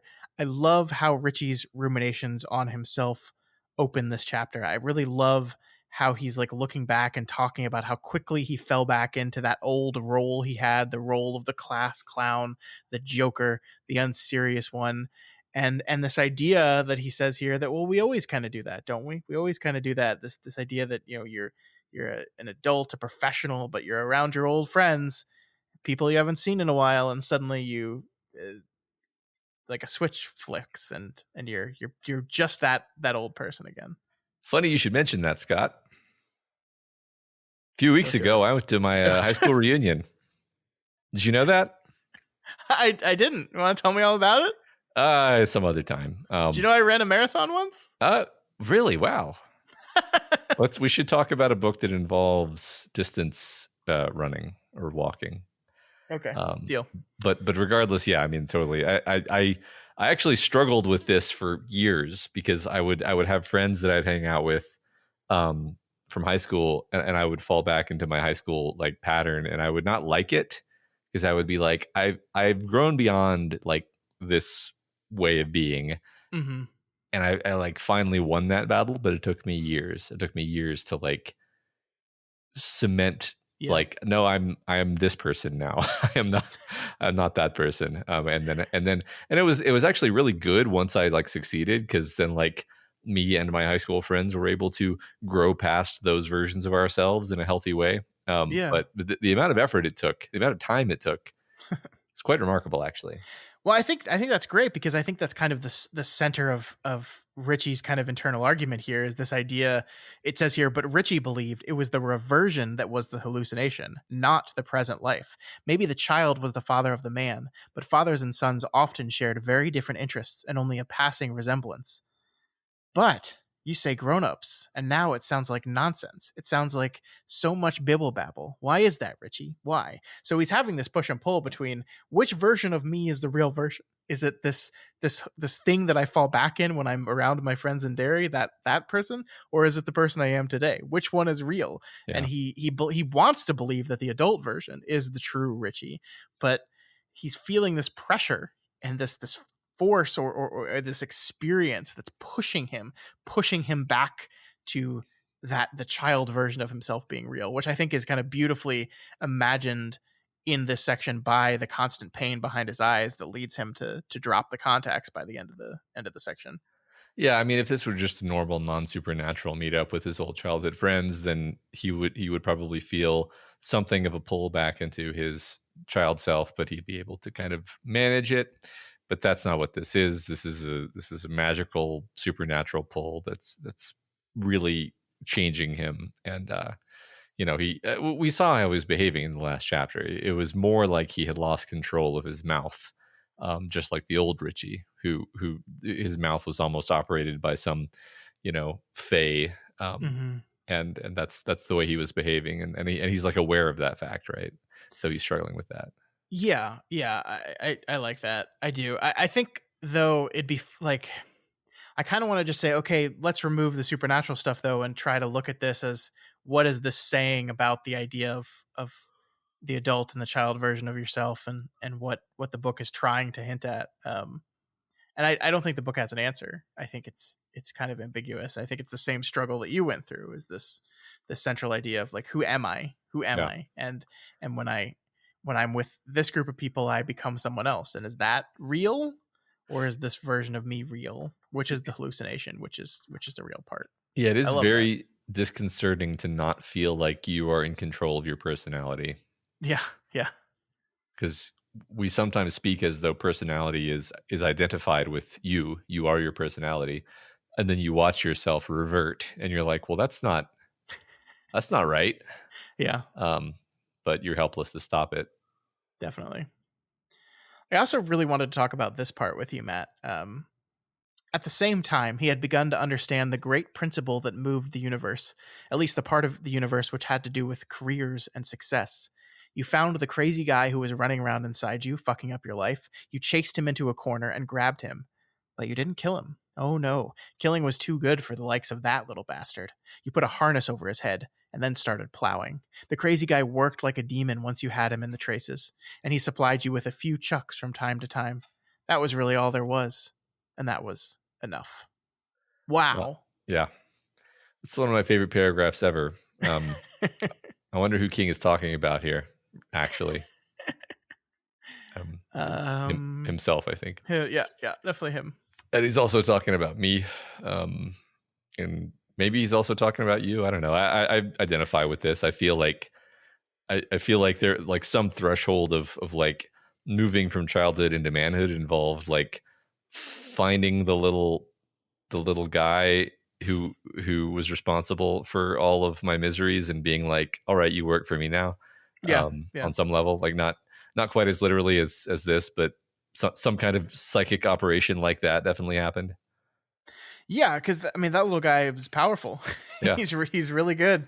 He's really good at getting what he wants and doing what he wants. And if you can just find some way to harness that energy and tune it into something that you want. Yeah.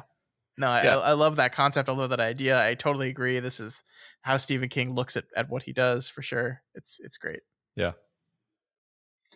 So Richie makes his way to the city center and to the giant 30-foot tall plastic Paul Bunyan statue that makes its home there. Just so you know, Matt, and so I think most people know this, but this is a real statue. It currently resides in the middle of Bangor, Maine, and we will be going to see it here in about 10 months because it's there. It's a thing. It's as ridiculous looking as you'd imagine. I went ahead and put a script an image in the script here for you. I love it so much. It's really fun to me how much of this book he spends just ragging on the idea of a plastic statue. Like he thinks it's the stupidest thing ever, and it sucks. And I'm going to let everybody in the world know that I think that the stupid plastic statue in Bangor, Maine, sucks and is ugly. It's just delightful to me. Yeah, it just seems like such a, and I love how he talks about like the small town arguing that went on around this thing, how like half the people saw it as this gaudy, terrible looking thing, and the other half were like, it's a tribute. Yeah. And but of course the greatest irony of all is that like the vote they took in the Jade of the Orient, this vote was meaningless because they had already spent the money to buy the statue. So of course they're gonna put it up. That is a fun parallel there, yeah. It's such a ridiculous idea. I love it so much. And King like probably had to look at this thing all the time and says, I'm gonna make a horror scene out of this thing. Yeah. I mean, I think it's by far the most direct, like, okay, I'm talking about Bangor. I'm actually talking about Bangor. It's not, I'm not being subtle about this. It's not going to be some other American, folklore figure. It's just literally the same statue. It's very funny. Yeah, didn't try to mask it or change it at all. Yeah, great. Yeah. So finally, Richie begins to tell the story of his first encounter with Pennywise, and it all starts with Richie's mouth, of course. He couldn't help but make fun of Henry Bowers falling on his ass, and that gets the bullies to chase after him. He runs from them, loses them inside a toy store, which is pretty good symbolism. Once again, the power of childhood, Matt. The power of toys. You lose your bullies in a toy store. It's also a great chase scene. Oh, yeah, it's fantastic. But the point is, he finds himself exhausted and sitting in the city center right by the Paul Bunyan statue. And as he's there, we start talking about rock and roll. And I really love how King writes about Richie's love of rock music. Unlike these other three stories, like there's no sexuality present in Richie's story here. Like Ben had the skirt, Eddie not explicitly sexuality, but the love of Greta. And then Bev has just the whole complicated mess that is her awful father. And then also her love of Bill and Ben's love of her and that messed up stuff. Richie, there's really none of that with any specific characters here, but I think there still is love in Richie's story, but it's love for rock and roll, love for this music. I love this writing here. The beat did more than make him happy. It made him feel bigger, stronger, more there. When Frankie Ford sang Sea Cruise or Eddie Cochran sang Summertime Blues, Richie was actually transported with joy. There was power in that music, a power which seemed to most rightfully belong to all the skinny kids, fat kids, ugly kids, shy kids, the world's losers, in short. In it, he felt a mad, hilarious voltage which had the power to both kill and exalt. Yeah. Great. It's beautiful. And yeah, no, I love what you're saying here, that it's like he's elevated his sexual thoughts and feelings into this artistic medium. And is not even aware that he's doing that, but he's finding this sort of actualization through the music. I really think that's awesome. Yeah, I agree. And then, of course, in the middle of all this hazy contemplating on his love for rock and roll, the Paul Bunyan statue comes alive. Suddenly, there had been a warm swash of air in his face. It blew his hair back from his forehead. He looked up, and Paul Bunyan's huge plastic face had been right in front of his, bigger than a face on a movie screen, filling everything. The rush of air had been caused by Paul bending down. Although he did not precisely look like Paul anymore, the forehead was now low and beetling? Yeah, I think that just means like furrowed, basically. Okay. Tufts of wiry hair poked from a nose as red as the nose of a longtime drunkard. His eyes were bloodshot, and one had a slight cast to it. And then, of course, our moving Paul Bunyan statue opens his mouth and starts acting like the giant from Jack and the Beanstalk, saying he's going to eat up Richie if he doesn't give back his goose, his harp, and his money. I mean, this is a recurring beat, right? Now this is 2 stories in a row. We had Hansel and Gretel, and now we have Jack and the Beanstalk. Yeah. We're Yeah. our villain here loves to reference old stories. Yeah. Well, it's funny that he doesn't just take the form, that he doesn't just like become Paul Bunyan and Yeah. be like, I'm gonna, where's my ox? Like, Yeah. no, it's distinctly, like you said, it's the the giant. Correction, beetling eyebrows are just eyebrows that are thick and sort of protrude from the face. Okay. I wanted to be right about that because that was a word that you asked, and I was like, I actually don't know, and I should look that up. It's so funny because I read this section and my eyes just glazed over that without thinking about it. And then you have to read it out loud and you're like, what is that? Yeah, one of those ones where I just was. I think all readers do this, where there are probably many words where I'm quite sure that I know what they mean, and I'm quite wrong about what they mean because yeah, I just picked it up from context clues when I was 15. For sure. Yeah, I love the Jack and the Beanstalk angle. I love the nursery rhymes motif. I think nursery rhymes are terrifying, so it makes sense. And King has rightly recognized this fact. Sure. Yeah. Or the not nursery rhymes per se, but the fables and fairy tales is what I mean. Yeah, Grimm's fairy tales were fucked up, and it's weaponizing them is pretty great. Yeah. But it's interesting because, like, I think we could like get to a point where we understood where Hansel and Gretel was coming from. She was lured into this house by this evil witch that is planning on eating her. The connection between her parents that we talked about. This is just almost a non sequitur coming from Pennywise here. It's like, oh, well, I'm a big giant, so I guess Jack and the Beanstalk? Sure. Yeah. I don't know. I guess it is weird to me that he. So yeah, okay. This is this thing I wanted to talk about actually is like why? so every other time he's ever done anything in the whole book, he has just kind of like emerged from somewhere in the form of a blank, where blank is the thing you're scared of. And here, this is the only time I can think of where he takes on the form of a thing that exists in the environment and uses it as his skin, his weapon. And also, I find myself thinking like, if I took the form of a 30-foot tall, is that right? 30-foot tall statue. I think it's specifically 20 foot with an extra like 6 feet on the base or something like that. Well, let's okay, fine. If I took the form of a 20-foot statue with the giant axe, and there was a little boy that I wanted to kill, that boy's dead. So like the idea that he gets away, I'm kind of like, gosh, is he just screwing with these kids to like make them more fearful so that he can feed on their fear and then he'll kill them later? And that's part of the game for him, and he just enjoys scaring them for its own sake? Or are they really, legitimately barely escaping by the skin of their teeth every time they escape? I'm not sure. Like, I'm not saying outright like, oh, he definitely wasn't actually trying to kill Richie here, but it wouldn't surprise me to learn that fact later. Yeah, I don't know. That's a good question. I don't know. But Richie does escape. The Paul Bunyan statue swings its axe down, breaks the bench he was just sitting in half. He chases after him. Richie runs down the street and then turns around and sees everything back the way it was. All the damage reversed. Nothing happened, which is part of why he's able to convince himself for so long that this was just a dream that he had and not anything that actually happened. I mean, and I don't think it was a dream, but I do think it was probably a hallucination that was in no real danger of hurting him, because I'm just going to keep harping on it until we see incontrovertible evidence that I'm wrong. But there's no water anywhere nearby, so it's obviously all fake. I love this theory. It's a lot of fun.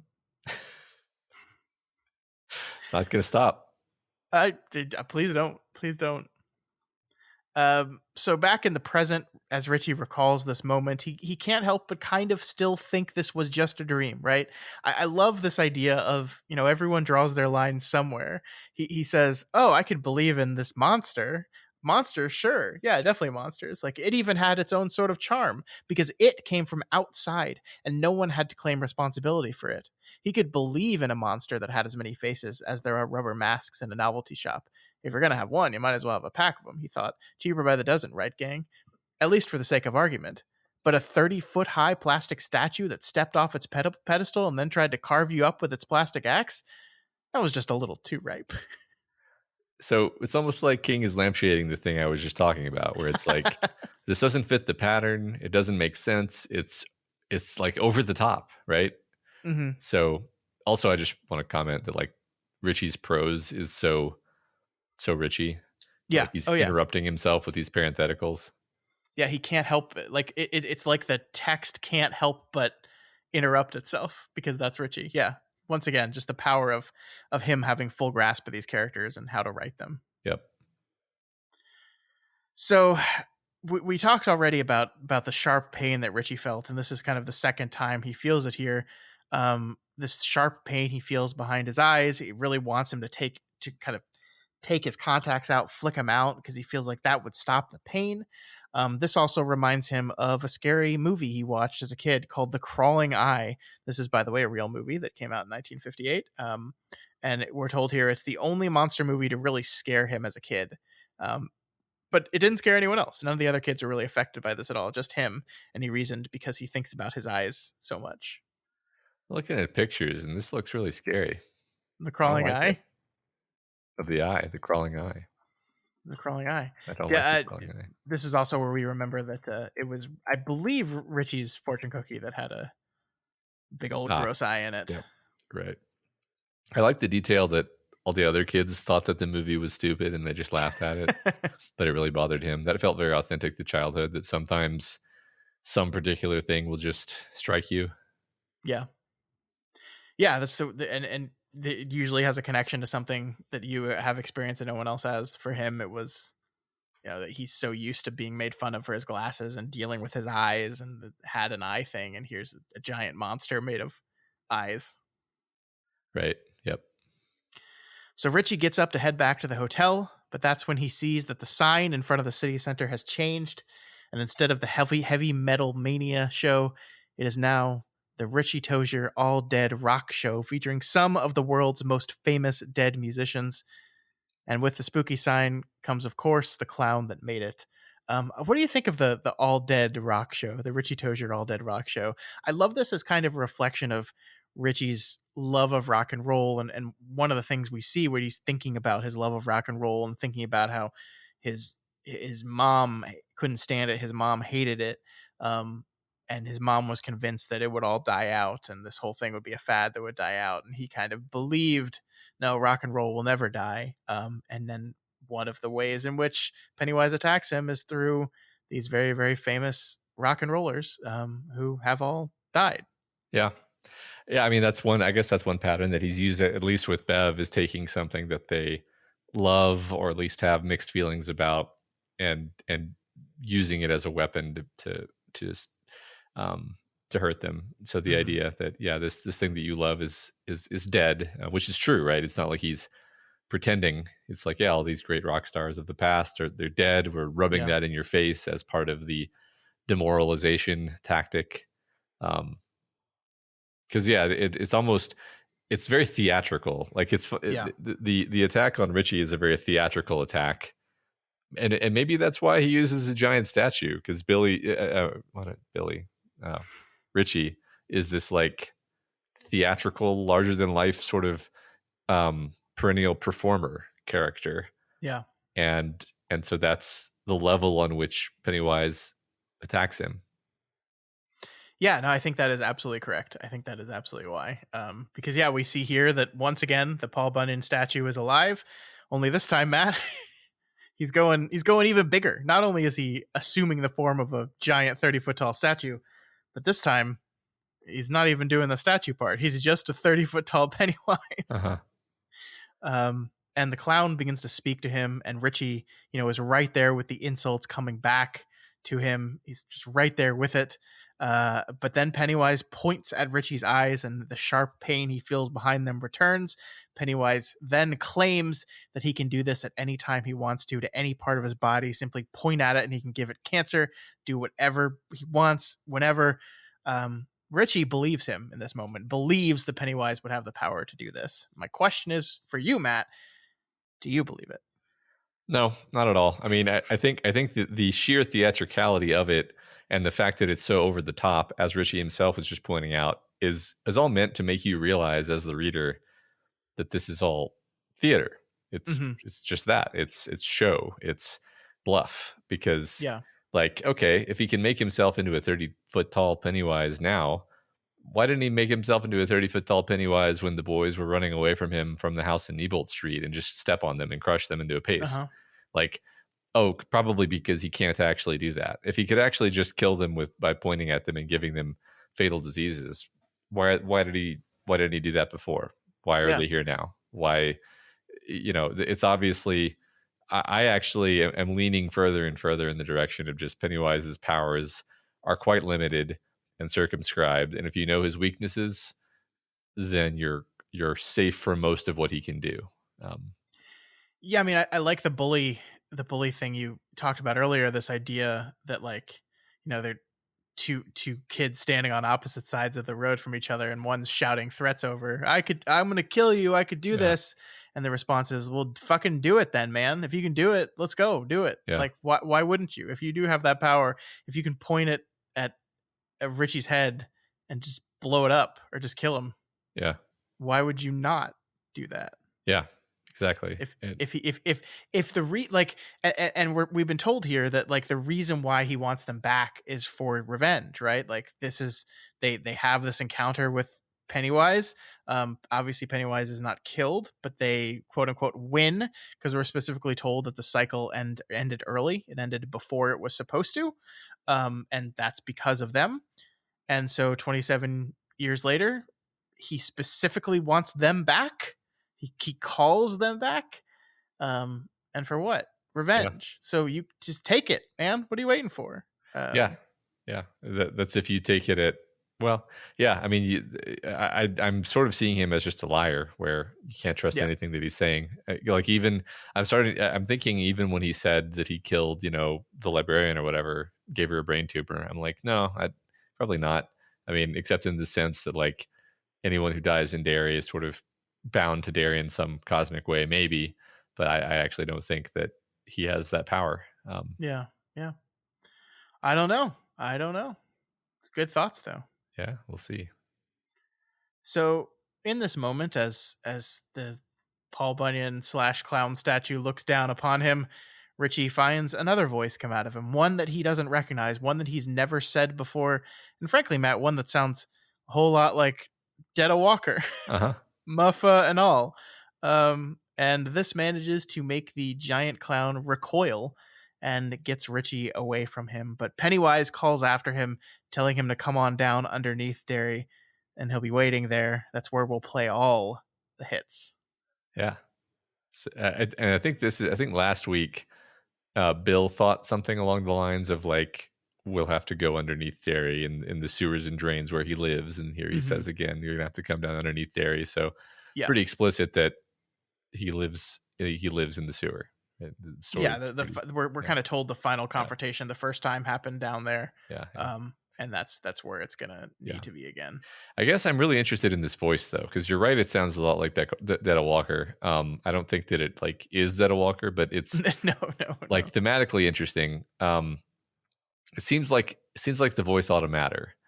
And I think one reason I'm hung up on this is, like, once again, we have this kind of weird racial angle with Richie, where when he was a kid, he was always doing these inappropriate caricatured black voices and accents, and sort of has even been doing them as an adult. And I think what finally clicked for me this week was realizing, and this has been mentioned before, but especially this week, realizing he loves rock and roll. I get it. He's a huge rock and roll fan. He adores these black rock singers and musicians. He idolizes them. He wants to be like them. He's not necessarily expressing it in the most flattering way. No, not quite. But I, like, that was a thing that clicked over for me, where I was like, oh, he wants his voice to sound like theirs because he thinks they're cool. Yeah. And maybe on some level he's, like, struggling with this fact because his mom is clearly a racist. but it made it make a little bit more sense to me than the complete zero amount of sense that it was making before. Yeah, I mean, it's very easy to like look at this time of American history and being like, how complicated it would be to like be a kid who is like really into a black singer, you know, Yeah. and not to say like the poor white kid, your life is so hard as compared to the things that the black people are going through. No, certainly not. But yeah, I mean that adds a new wrinkle of complication to his life that, you know, you feel that separates you a little bit there, and he's dealing with that. And yeah, I mean, the reason why the voice sounds like a Detta Walker voice is because it is a absurd characterization of caricaturization. I can't talk anymore, of a black person, which is exactly what Detta Walker's voice is. You know, like textually, Detta is putting on this absurdly characterized black affect, Yeah. um, intentionally, and that is exactly what's happening here. So that's why they sound similar. And this is just interesting that it's a well that King returned to again with Detta. Yeah, I mean, like, obviously not the greatest look, right? For sure. But yeah, I love this idea of him being this guy who is searching for his own identity. Like that's a perfect idea, right? It's like this is a person trying to find who he is, and he also continually pretends to be other people. Yeah, exactly. Yep.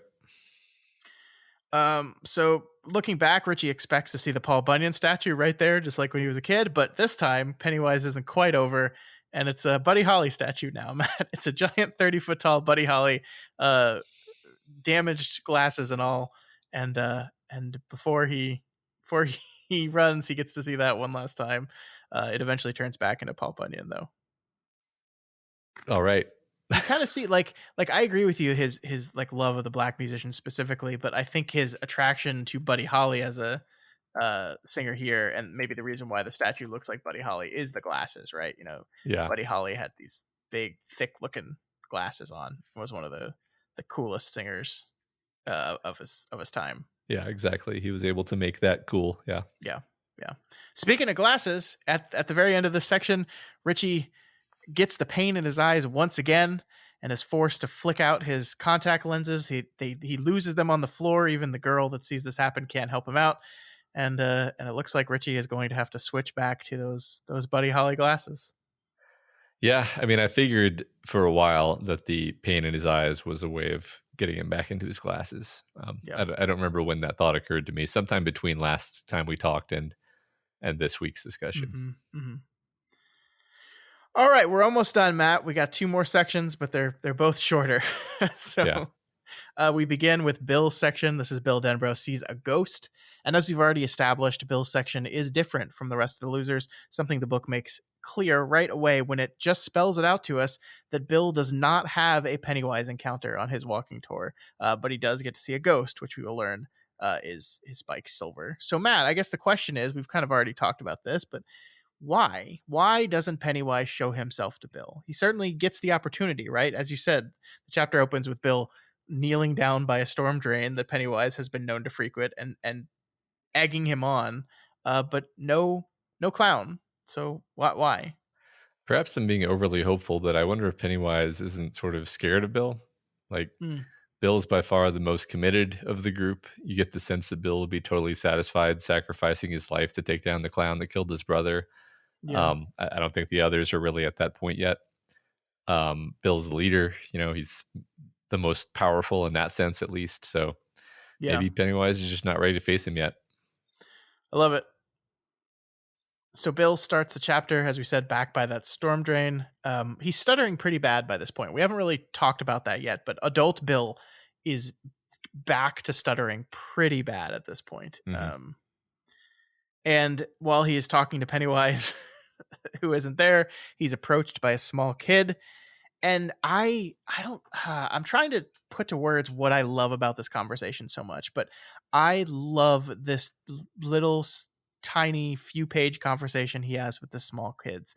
Like, I think Bill just comes off as so earnest and kind here and caring about this kid that probably is mostly ignored. and it gets him to really talk to this random adult that's talking to him about these weird things he's seen or heard about in Derry. It's just a delightful little conversation. What did you think about it? Yeah, I mean, I think it basically exhibits the same qualities that make Bill a natural leader. Just his natural charisma, his forthrightness, reminds us why people are attracted to him. Yeah. I really love the moment where he's telling his friend, "Yeah, my friend, you know that movie Jaws? My friend is saying that the shark from Jaws has been seen in the canal. Can you believe it?" And Bill just nods. Mhm. And this is like, I think it is this moment of reassurance for this kid. You know, like, it 9 children have died. Everyone's scared. This kid's probably scared. He's heard stuff in the drains before. His friends are talking about how they've seen stuff. And here some adult comes along, and what does he do? He simply reassures him. He gives him reassurance. It says, "You're not crazy for feeling this way. You're not crazy for wondering about these things. You're not crazy for being scared." Um, and that is, it's delightful. It's delightful to see. Yeah, yeah, I agree. I think it's possibly actually really helped this kid too. Hmm. Maybe he'll survive. Yeah. Bill asks to borrow the kid's skateboard and almost hops up on it to ride it, but at the last minute remembers who he is now, a nearly 40-year-old balding adult who can't ride skateboards. By contrast, Bill watches the kid skate away with the same kind of devil-may-care recklessness that he had as a child. I love the writing here. The kid put one foot on the board and pushed off with the other. Once he was rolling, he put the other foot on the board as well and went thundering down the street at what seemed to Bill a suicidal pace. But he rode as Bill suspected he would, with a lazy hip-shot grace. Bill felt love for the boy, an exhilaration, and a desire to be the boy, along with an almost suffocating fear. The boy rode as if there was no such thing as death or getting older. The boy seemed somehow eternal and ineluctable. What is that word? In, in, Ineluctable? ineluctable. Ineluctable. Oh, I know that word. In his cocky Boy Scout shorts and scuffed sneakers, his ankles socketless and quite dirty, his hair flying back behind him. It's awesome. Yeah, I love these repeated beats of sort of normal mundane things that are portrayed as being spiritually beautiful. Yeah. Yeah. And yeah, I mean, I think here, we're meant to take away that Bill is noticing something important about the child's fundamental fearlessness in the face of objectively real dangers, like cracking your head open on the sidewalk. Yeah. In contrast to, a child's outsized fear at Jaws being in the canal. So like, I think that's an important part of childhood. Like we talked about earlier, like the idea that I was afraid of the T-Rex toy in my bedroom. It's like, yeah, then I probably like wasn't scared of being hit by a car or something, which was a million times more likely than the T-Rex coming to life and killing me. Yeah, and I mean, there's this moment where like you think Bill might be able to summon up the magic of childhood again and hop on the skateboard and ride off himself and resummon some of that childish power, but he's unable to. And this is like him kind of chickening out of that idea, and then witnessing a kid perfectly encapsulate that same way he used to ride his bike around town. Right. And so it is this, I think, pretty clear symbol that Bill, even if Pennywise is afraid of him in this moment, like you said, he's not ready yet. He's not ready to take on the clown yet. The person that thinks about getting up on the skateboard but is ultimately unable to because he doubts himself is not going to win in a fight with this clown. Yeah. No, I mean, the connection with the bike is definitely right there because the way he rode the bike is always described as the way this kid is riding the skateboard. Yep. And it is no accident that the very next thing we do in this chapter, Matt, is he finds Silver once again. We see here that as he walks down Kansas Street with the Barons on his side, as you said, this is, I think, the moment where he realizes that that's where it's going to end. That's where it's always had to have ended. Yep. And he sees a little girl and randomly, without even thinking about it, once again, going mostly entirely on intuition, or maybe Ka, or maybe the Song of the Turtle, he ends up asking this little girl what her favorite store in Derry is. She says it's secondhand Rose, secondhand clothes. Rose, Matt? Rose? Rose? Singing Rose somewhere? Rose reference. Pointing it out. Rose reference. Hit the bell. Ding. Bill heads there just to the store. Not sure why. Not sure why he even asked. Not sure why he's going there. But what does he see in the window? We already said it, Matt. It's silver. It's all coming together. Yep. I gotta say, at the time, like the pattern that we'd set up with Pennywise consistently popping up in everyone's chapter, I just was like, okay, Pennywise is going to be in the store. Is Pennywise hidden? Has he taken the form of Silver? Oh no, he's going to be this clerk guy, this creepy clerk. No, okay, he's not the clerk. Where's Pennywise? And then Pennywise never shows up. Matt, the narrator specifically told us that he wasn't going to show up. Would it lie? You never trust the narrator. He's unreliable. I don't know about that. I think he's pretty reliable. Actually, yeah, in this book, he's pretty reliable. Yeah. So Bill goes into the store, and I love the way King describes the store, and it might have given a little credence to what you're saying about, hey, Pennywise could show up here. The atmosphere of secondhand rose, secondhand clothes was musty with age.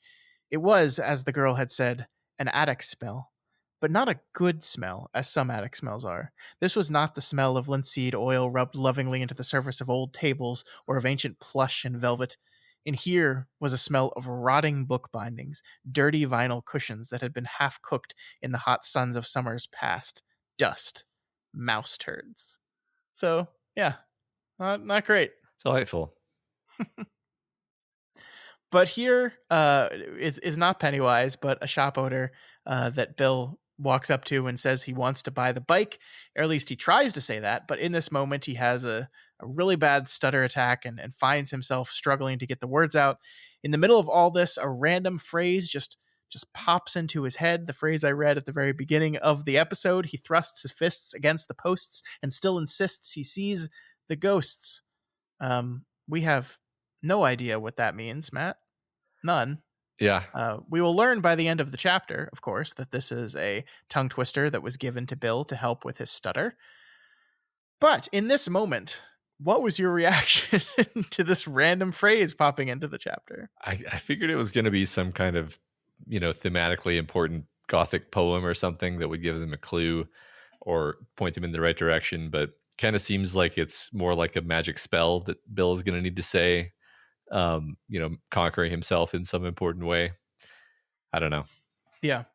I mean, we've got like the power of being able to say stuff, right? Like the Richie's Irish cop voice has already been a thing. Yeah. So yeah, that seems to fit. Yes, especially if it's like sort of a silly thing, which I guess you could say a tongue twister is. It's another one of those Kingisms, though, where like, I don't know, we've talked about this before in the dark. He does it so beautifully in the Dark Tower, where he invents phrases and terms that just stick in your brain forever.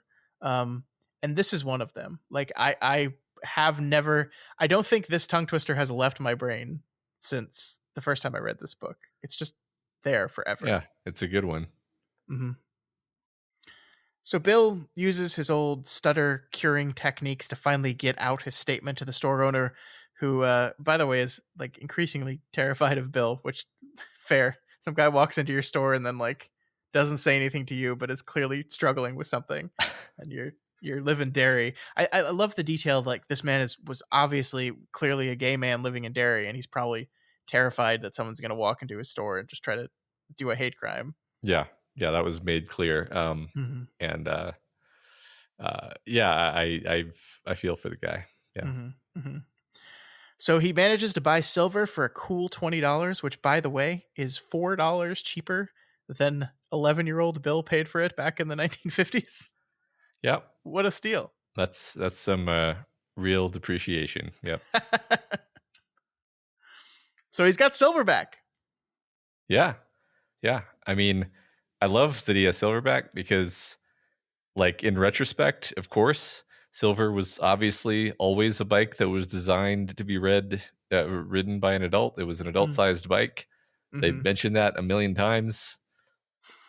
I probably should have noticed that it would make sense for him to ride it as an adult, as a way of kind of closing that circle there.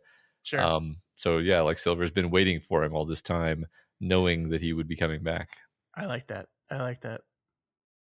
So Silver, though, is in bad shape. Flat tire, rust, definitely miscared for. And Ben calls up Mike on the phone to ask him if he can take the bike to his place to give it some place to store it, and maybe, although he's not ready to admit it yet, maybe fix it up a little bit. And that is how this section of the book ends. Yeah, nice.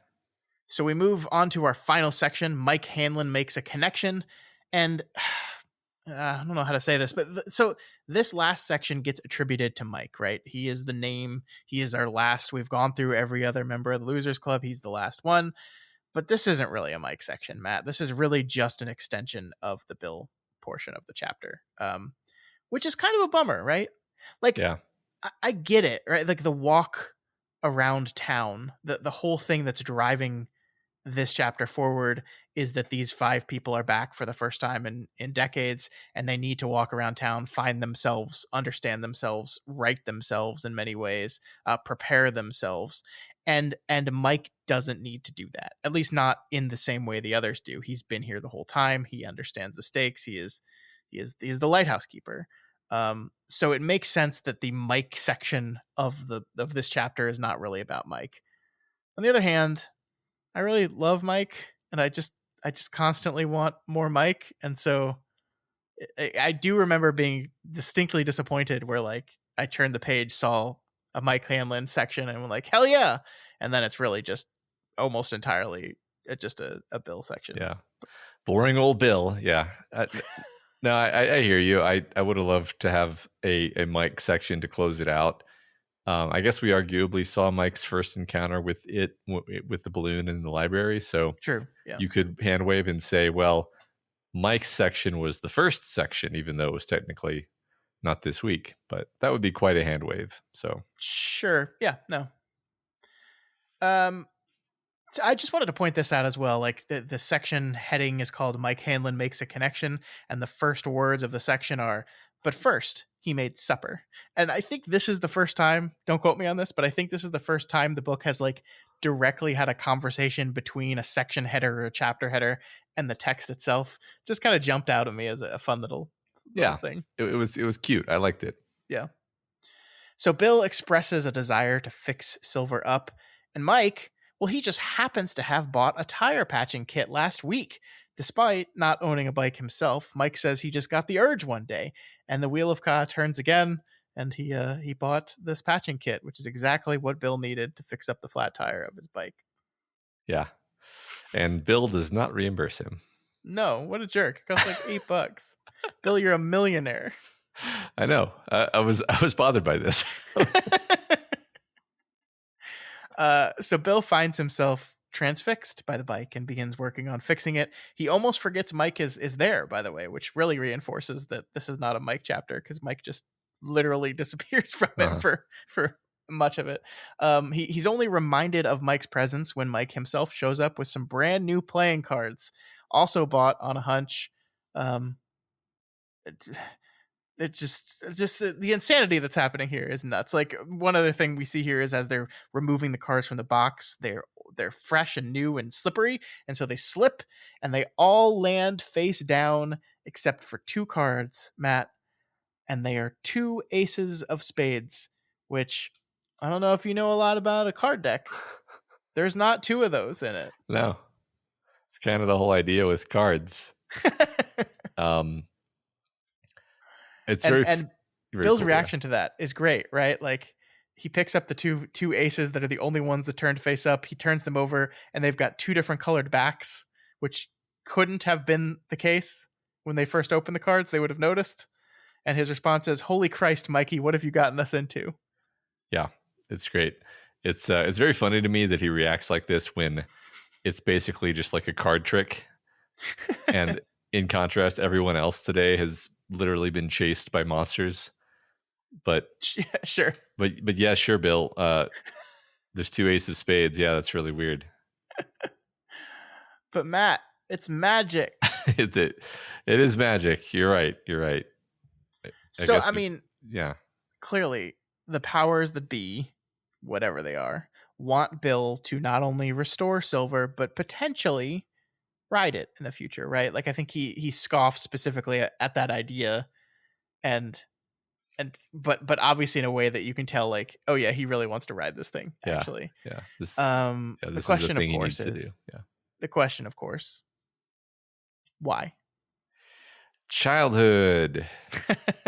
Yeah, I think it's something to do with the fact that the real struggle against Pennywise is not going to be a physical struggle. It's going to be a spiritual struggle with some magic along the way. And we've talked a lot about the preconditions of magic, or at least Mike has mentioned this idea several times. So there are probably, you can view them as rituals, things that they have to do to fulfill a ritual to gain access to this magic.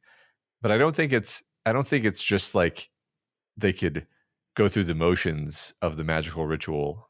I think that the purpose of the magical ritual is to get them into a mental state where they are childlike and prepared. Sure. So that is my answer, is the idea. It's not that, specifically written down in the Necronomicon is a spell that if a middle-aged man rides a silver bicycle from his childhood, then he'll become empowered by the white. It's like, no, riding the childhood bicycle is going to get him in the frame of mind that he needs to be in. And then that's actually what's important here. This is all just me talking, but this is what I think this is what I think we're doing with this story. No, I like this. I like this because we do know that, like, the plan is that Mike wants them to try to form a circle again. They formed a circle that one time. That's how they won. This time they have to form a smaller circle. They're missing a member.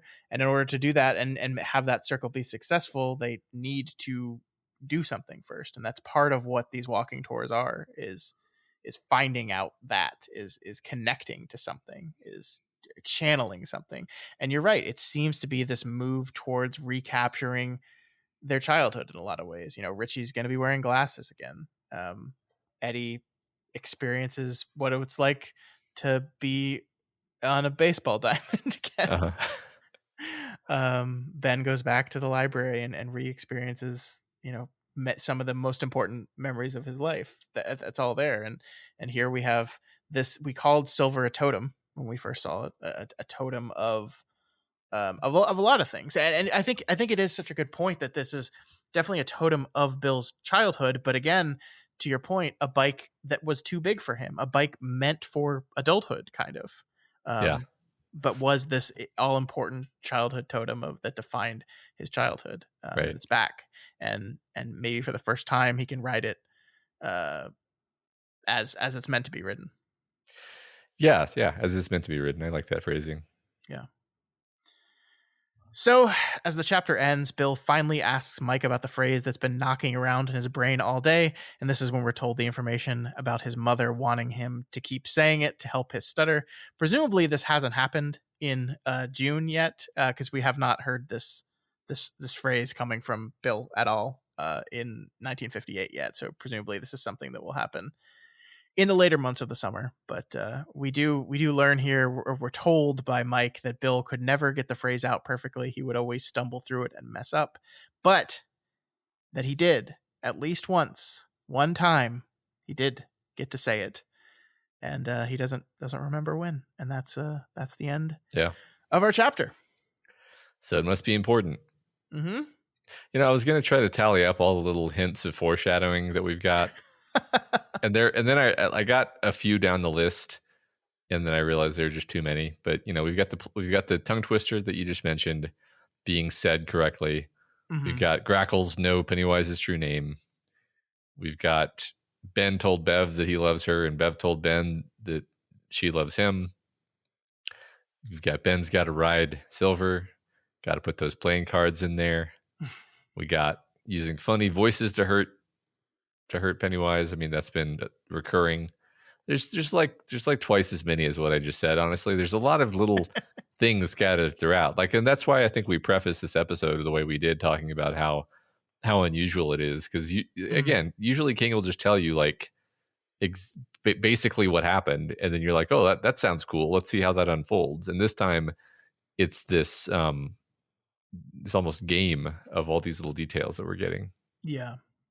I agree. I could say the one thing that's cool with reading Stephen King, and this isn't a spoiler really, but that I don't think you ever have to be worried. Like even if that every one of these little breadcrumbs that have been left for you throughout the story don't come to a specific fruition, like I just always feel like I'm in good hands when I'm reading these books, you know?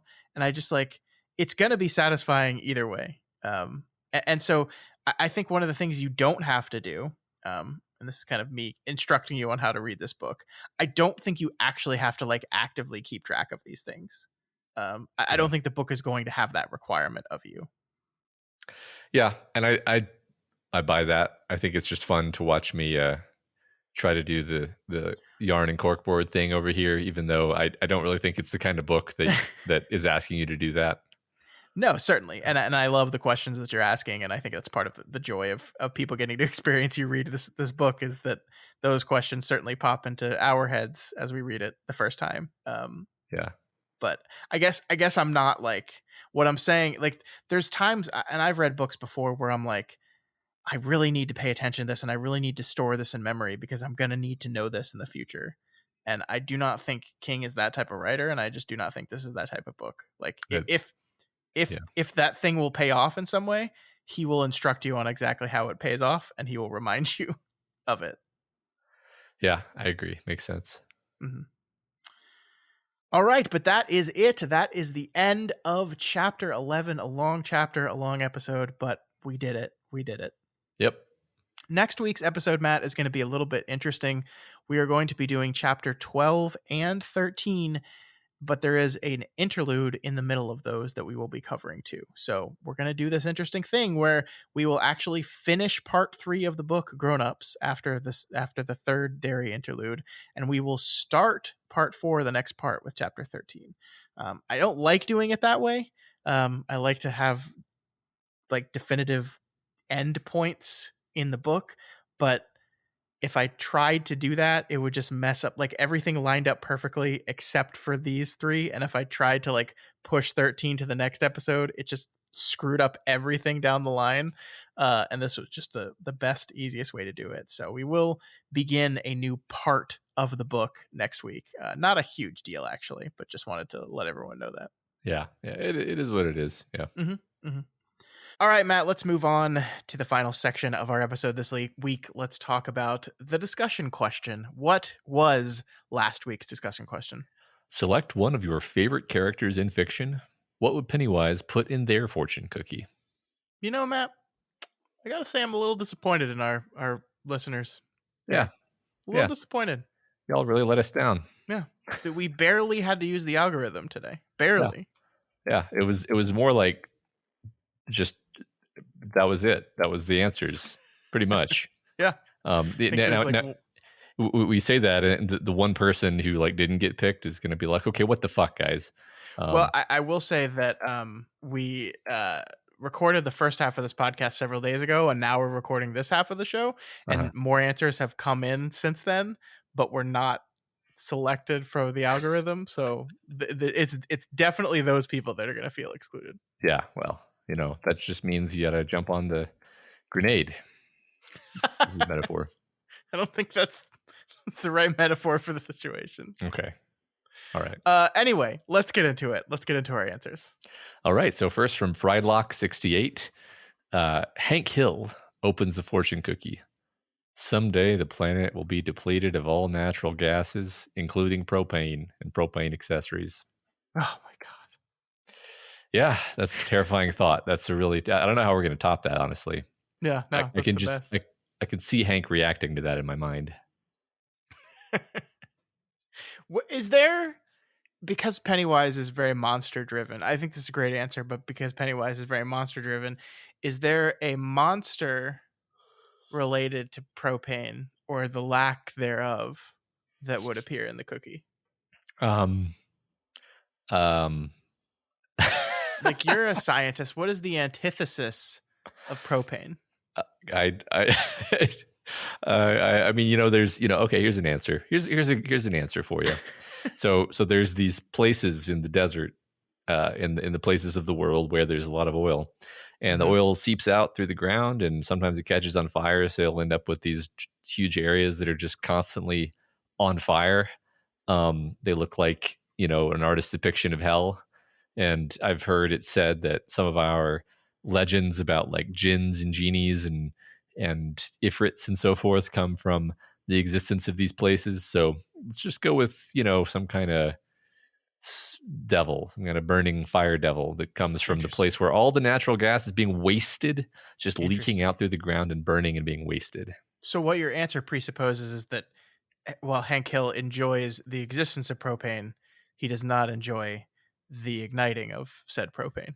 Well, as long as if you're igniting it for the purpose of cooking a steak, yes. But if you're just burning it pointlessly, then that's basically a sin, I think. So just so we're being clear, Hank Hill cracks open a fortune cookie and finds himself transported into the middle of the desert, in which natural gas and oil is leaking out of the desert and lighting on fire. And he would understand the implications of that, and it would be horrifying to him. Yes. Perfect. No notes. Thank you. All right, next we move on to Das Gunslinger, who says, for my discussion answer, I immediately thought of my favorite trilogy of movies, Back to the Future. If the poor Tannen family were sitting down for some fortune cookies, they would find manure pouring out of their cookies. They could then mutter that iconic line, manure. I hate manure. Oh, God. Such a good movie. They're all movie. They're my favorite. Is it just the third one in which like he spits out some manure out of his mouth, or is it all of them? I mean, I definitely remember the image you're referring to, but I don't remember which movie it's in. That's so gross. Yeah. Yeah. I love that actor. Yeah. He's actually really great. He is. Yeah. So next we have from Philadow. If it gave itself fortune cookie, I bet a turtle would crawl out. Sounds good to me. Yeah, I love it. I love it. Joe Klassen says, I believe if Ford Prefect opened a cursed fortune cookie, it would contain a collection of Vogon poetry. Oh man, it's a deep pull. It's a Hitchhiker's Guide, right? Yeah, it's been about 30 years since I read that book, but yes, I recognize the reference, and that makes sense. Those darn Vogons. Yeah. Just Stand 8460 says, how about Indiana Jones? He'd be sitting there at the table, indulging in a heaping helping of monkey brains, just slurping it down, patting his stomach and laughing and ordering everyone shots, which he would call short rounds, and elbow my ribs. Some would laugh with him the first time, but the fifth time would be a groaner. Then along comes the fortune cookie. What's inside? Snakes. Dozens of tiny miniature snakes just slithering and hissing at him. But at that moment, I would tell him, don't be afraid. There are worse things than fear. To fear. And then I would hand him the script for the Kingdom of the Crystal Skull. See, that's true horror. That's a true nightmare. Man, 2 weeks in a row, and we've really, really taken it to Indiana Jones. Yeah. I mean, it could be like CGI monkeys, or if he's eating the monkey brains, or these are the brains of the CGI monkeys, the extremely poorly done CGI monkeys. I assume so. Probably. Can I admit something? The monkey brains in Temple of Doom. They looked kind of appetizing in that movie. Yeah. It looked like it felt like they just used like shaved ice, and it just looked like red shaved ice. It probably did. That sounds delicious. I'll have some shaved ice. I don't know that I've ever had brains knowingly, at least. Yeah. Not looking to have brains. Kind of curious. Are you? Is this when Matt admits he's been a closet cannibal this whole time? Not human brains, just that's where we draw the line. Any kind of other kind of brains. What if you had to eat a brain? Or I guess maybe in your case got to eat a brain. What animal brain would you pick first? I mean, I feel like I've probably already basically eaten a bunch of like fish brains in the course of just eating like fish. So that seems like a safe one, actually. I feel like that's not really the No. True intent of the question. I mean, it needs to be a mammal of some kind, right? Yeah. So I'm going to go with cow. Cow brain. I mean, that's a safe one. I like cow tongue.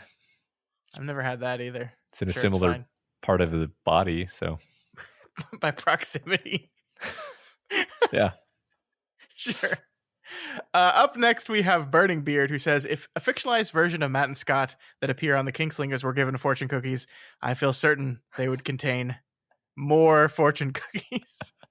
I think this was a dig at how negative we were about the concept of fortune cookies last week. You know, what's funny is I liked fortune cookies until somebody told me that if you just leave a fortune cookie in your mouth for a long time, then your saliva will dissolve it completely and it'll start to taste really bad. And being a scientist, I did that. And it was correct. And then I kind of always taste that taste whenever I taste a fortune cookie now. Gross. So I kind of ruined it for myself. This might also be an old man yelling at clouds moment, but do you feel like the fortunes in fortune cookies have taken a sharp dip in quality of fortune? I think I don't know. I don't remember the last time I looked at a fortune cookie, but I do feel like back when you and I would go have dinner at that Chinese restaurant literally every Sunday for at least a year, possibly two. I do feel like the fortunes were basically always ka. And that's not true anymore. So I blame fortune cookies. I feel like it's just like, I feel like the fortunes now aren't even like fortunes. They're just like, hey, chin up. I'm like, what the fuck? Yeah. No, tell me what's going to happen. Yeah. Tell me what's going to happen and give me some lotto numbers. That's what I want from you, cookie. Or at least say something with a lot of heavy foreboding to it that's vague enough for me to project onto. It's always darkest before the dawn. Yeah. Okay, but does that mean the dawn is coming? Give me a fortune. Yeah, you will have a consequential meeting. I mean, is that a good thing or a bad thing? I don't know. Just commit to the fortune, cookie. Yeah. Comfortable Style 51 says, I choose Dr. John Dorian G-Day. What is my mouth? JD from Scrubs. I believe his fortune cookie would hold a patient that he couldn't diagnose, but also one he didn't care to bother with diagnosing, a patient who bored him. He was the embodiment of a caring, empathetic, and loving healthcare professional. So for him to lose his passion would have devastated him. This is the good shit here, Matt. This is dark shit here. Yeah. This is what I was hoping for when we asked this question. Let's great. Get fucking dark. This is dark. That's the thing about Scrubs is it's like the music is all like la, this is a lighthearted comedy show, and then like half of the episodes are like death and depression and people making horrible, irrevocable mistakes in their personal lives, and then that wacky jingle outro. Hate that show. I don't hate that show. I resent the show for making me feel things, okay? Okay, I'm glad you clarified that because you were going to have a lot of angry people on the internet, myself included. You know, we talked about before the idea that all fiction should be aimed at making me feel better. I don't think I ever agreed with that. I guess you're right. Also, I don't think we ever really talked about that. Anyway. You can, like, literally at this point, we've been doing this for so long, you could just say the phrase we've talked about, and I will just assume you're correct. I won't investigate that in my brain at all. I'll just be like, yeah, he's probably right. Yeah. Yep. Next, we have BC Johnson, who says the Star Trek The Next Generation crew sits down in the observation lounge to have another spirited debate about space morality when they see Guinan, or someone, has left a plate of fortune cookies on a table, an old Earth custom. When they open the fortune cookies, they find a gruesome surprise for each senior staff member. For Picard, a tiny mariachi band with Q on the trumpet. For Riker, a pair of clippers leaping towards his face to shave him baby smooth. Data, Noonan sings song's old wrinkly head, telling him he's less perfect than Lore. Deanna Troi, probably another alien psychic pregnancy. Worf, his Merry Man hat from his time in Sherwood Forest. Beverly Crusher, a particularly erotic chapter in her grandmother's diary. Geordi, a normal human woman.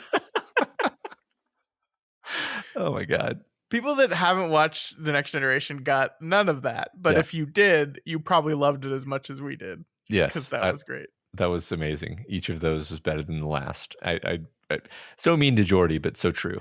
So true.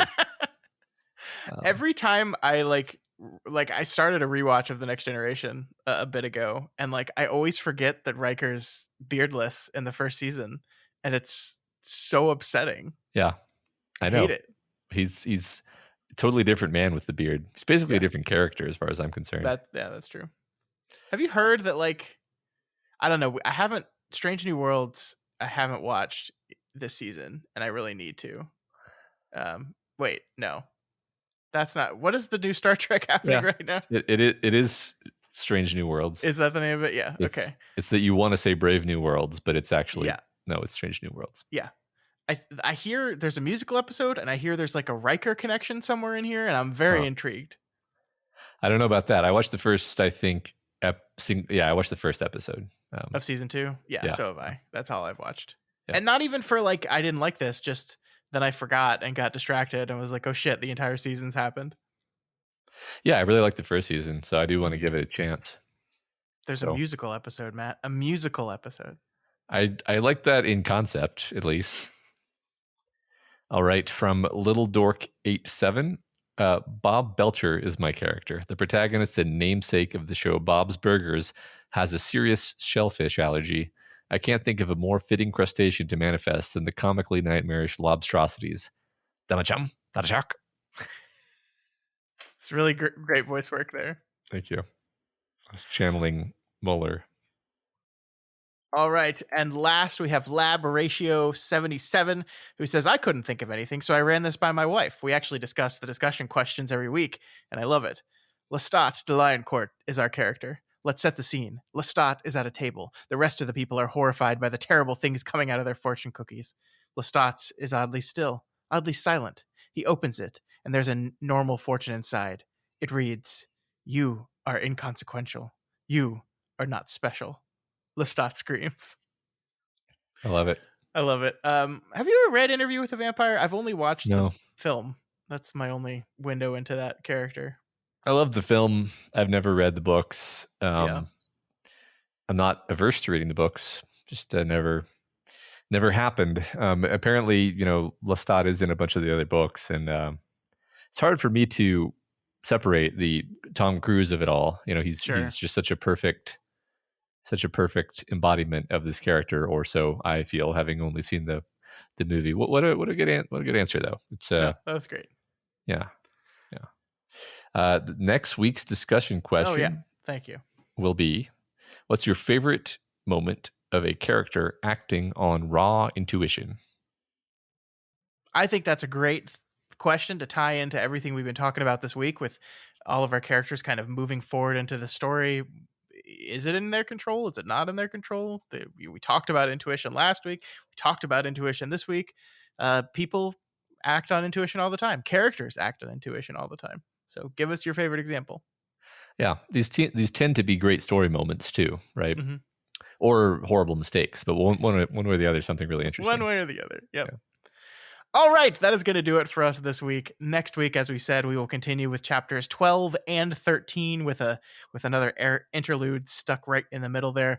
It's going to be a long one. I think this is the second most pages with like 84, 85 pages. So make sure you take some time to read them before next week and join us for this probably very long episode.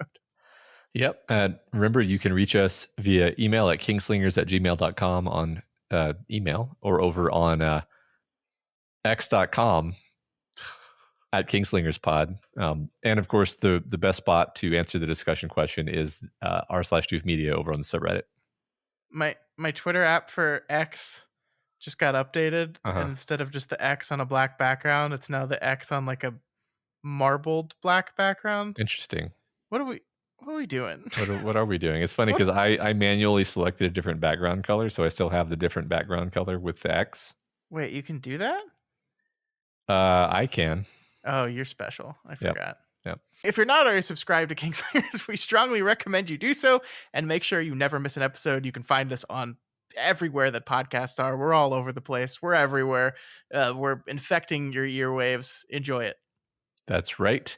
If you like our shows and you want to support us, then please consider donating on Patreon at patreon.com/doofmedia. Special thanks to our newest patrons, Nick K, Emma W, Snangachi, and Ian T. We hope you enjoy the stuff we have over there, including this week's newest release, where Scott and I discuss the film Cat's Eye, which we had a great time with. Yeah, that was a really great episode. I listened back to it yesterday as I was prepping it for release, and really, really good one. So we hope you folks enjoy it. And I think that was number 26, by the way, of that show we've done, which is wild. So there are 25 other great episodes out there on Patreon for you to check out right now. Yep. But if you cannot afford to donate, that is absolutely okay. You can help us out by sharing the podcast. Keep sharing. We're halfway through it. We've got half a book to go. That's never been a better time to jump on board. So share that podcast. And please continue to leave us your rating and reviews on Apple Podcasts or any other service that has a review feature. This week's Spotlight review comes from Layla of 7, who gives us 5 stars and says, I have been a constant reader of Stephen King since I was 10 years old and watched Salem's Lot on television. What were my parents thinking? Since then, I've read his novels voraciously. I started listening to this podcast last year and have just caught up to the present day in the reading of it, getting to read it for the 4th time along with you and catching some new insights. Thank you for the time you both invest in this endeavor. Well, Layla, thank you for the time you invested in listening to us and in coming out here and leaving this rating and a review. That we really appreciate that. It was very kind. It's so kind. It always feels good to know that we've enhanced your experience in the smallest way. Yep, definitely.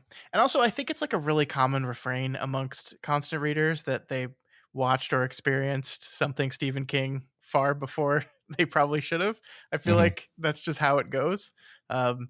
I'm trying to think of a way to like artificially manufacture this scenario for my son. Just like start just leaving books out. Yeah. Just see what happens. You told me, what age did you read it at first? Did I read it? Oh, yeah. I was probably like 14 or 15, but I saw the miniseries. It was 1991 that came out, or 90. So I was 6. Okay. All right. Yeah. No, I somehow I remember you telling me some shockingly young age for reading it, but I guess. Oh, it was 1990. I was 5. I was 5 years old. That's sneaking out of bed, sneaking into the living room, hiding behind the couch, and watching what my parents are watching on TV. I'm sorry that happened to you, and also very happy that happened to you because it led to this. It did. All right, folks, that's it for this week. We will see you back here next week for more It. Oh my gosh, Matt, it's gonna get crazy. You don't even know what's coming. You think you do. You think you know, but you have no idea. You're right, I guess. Long days and pleasant nights. And may you have twice the number.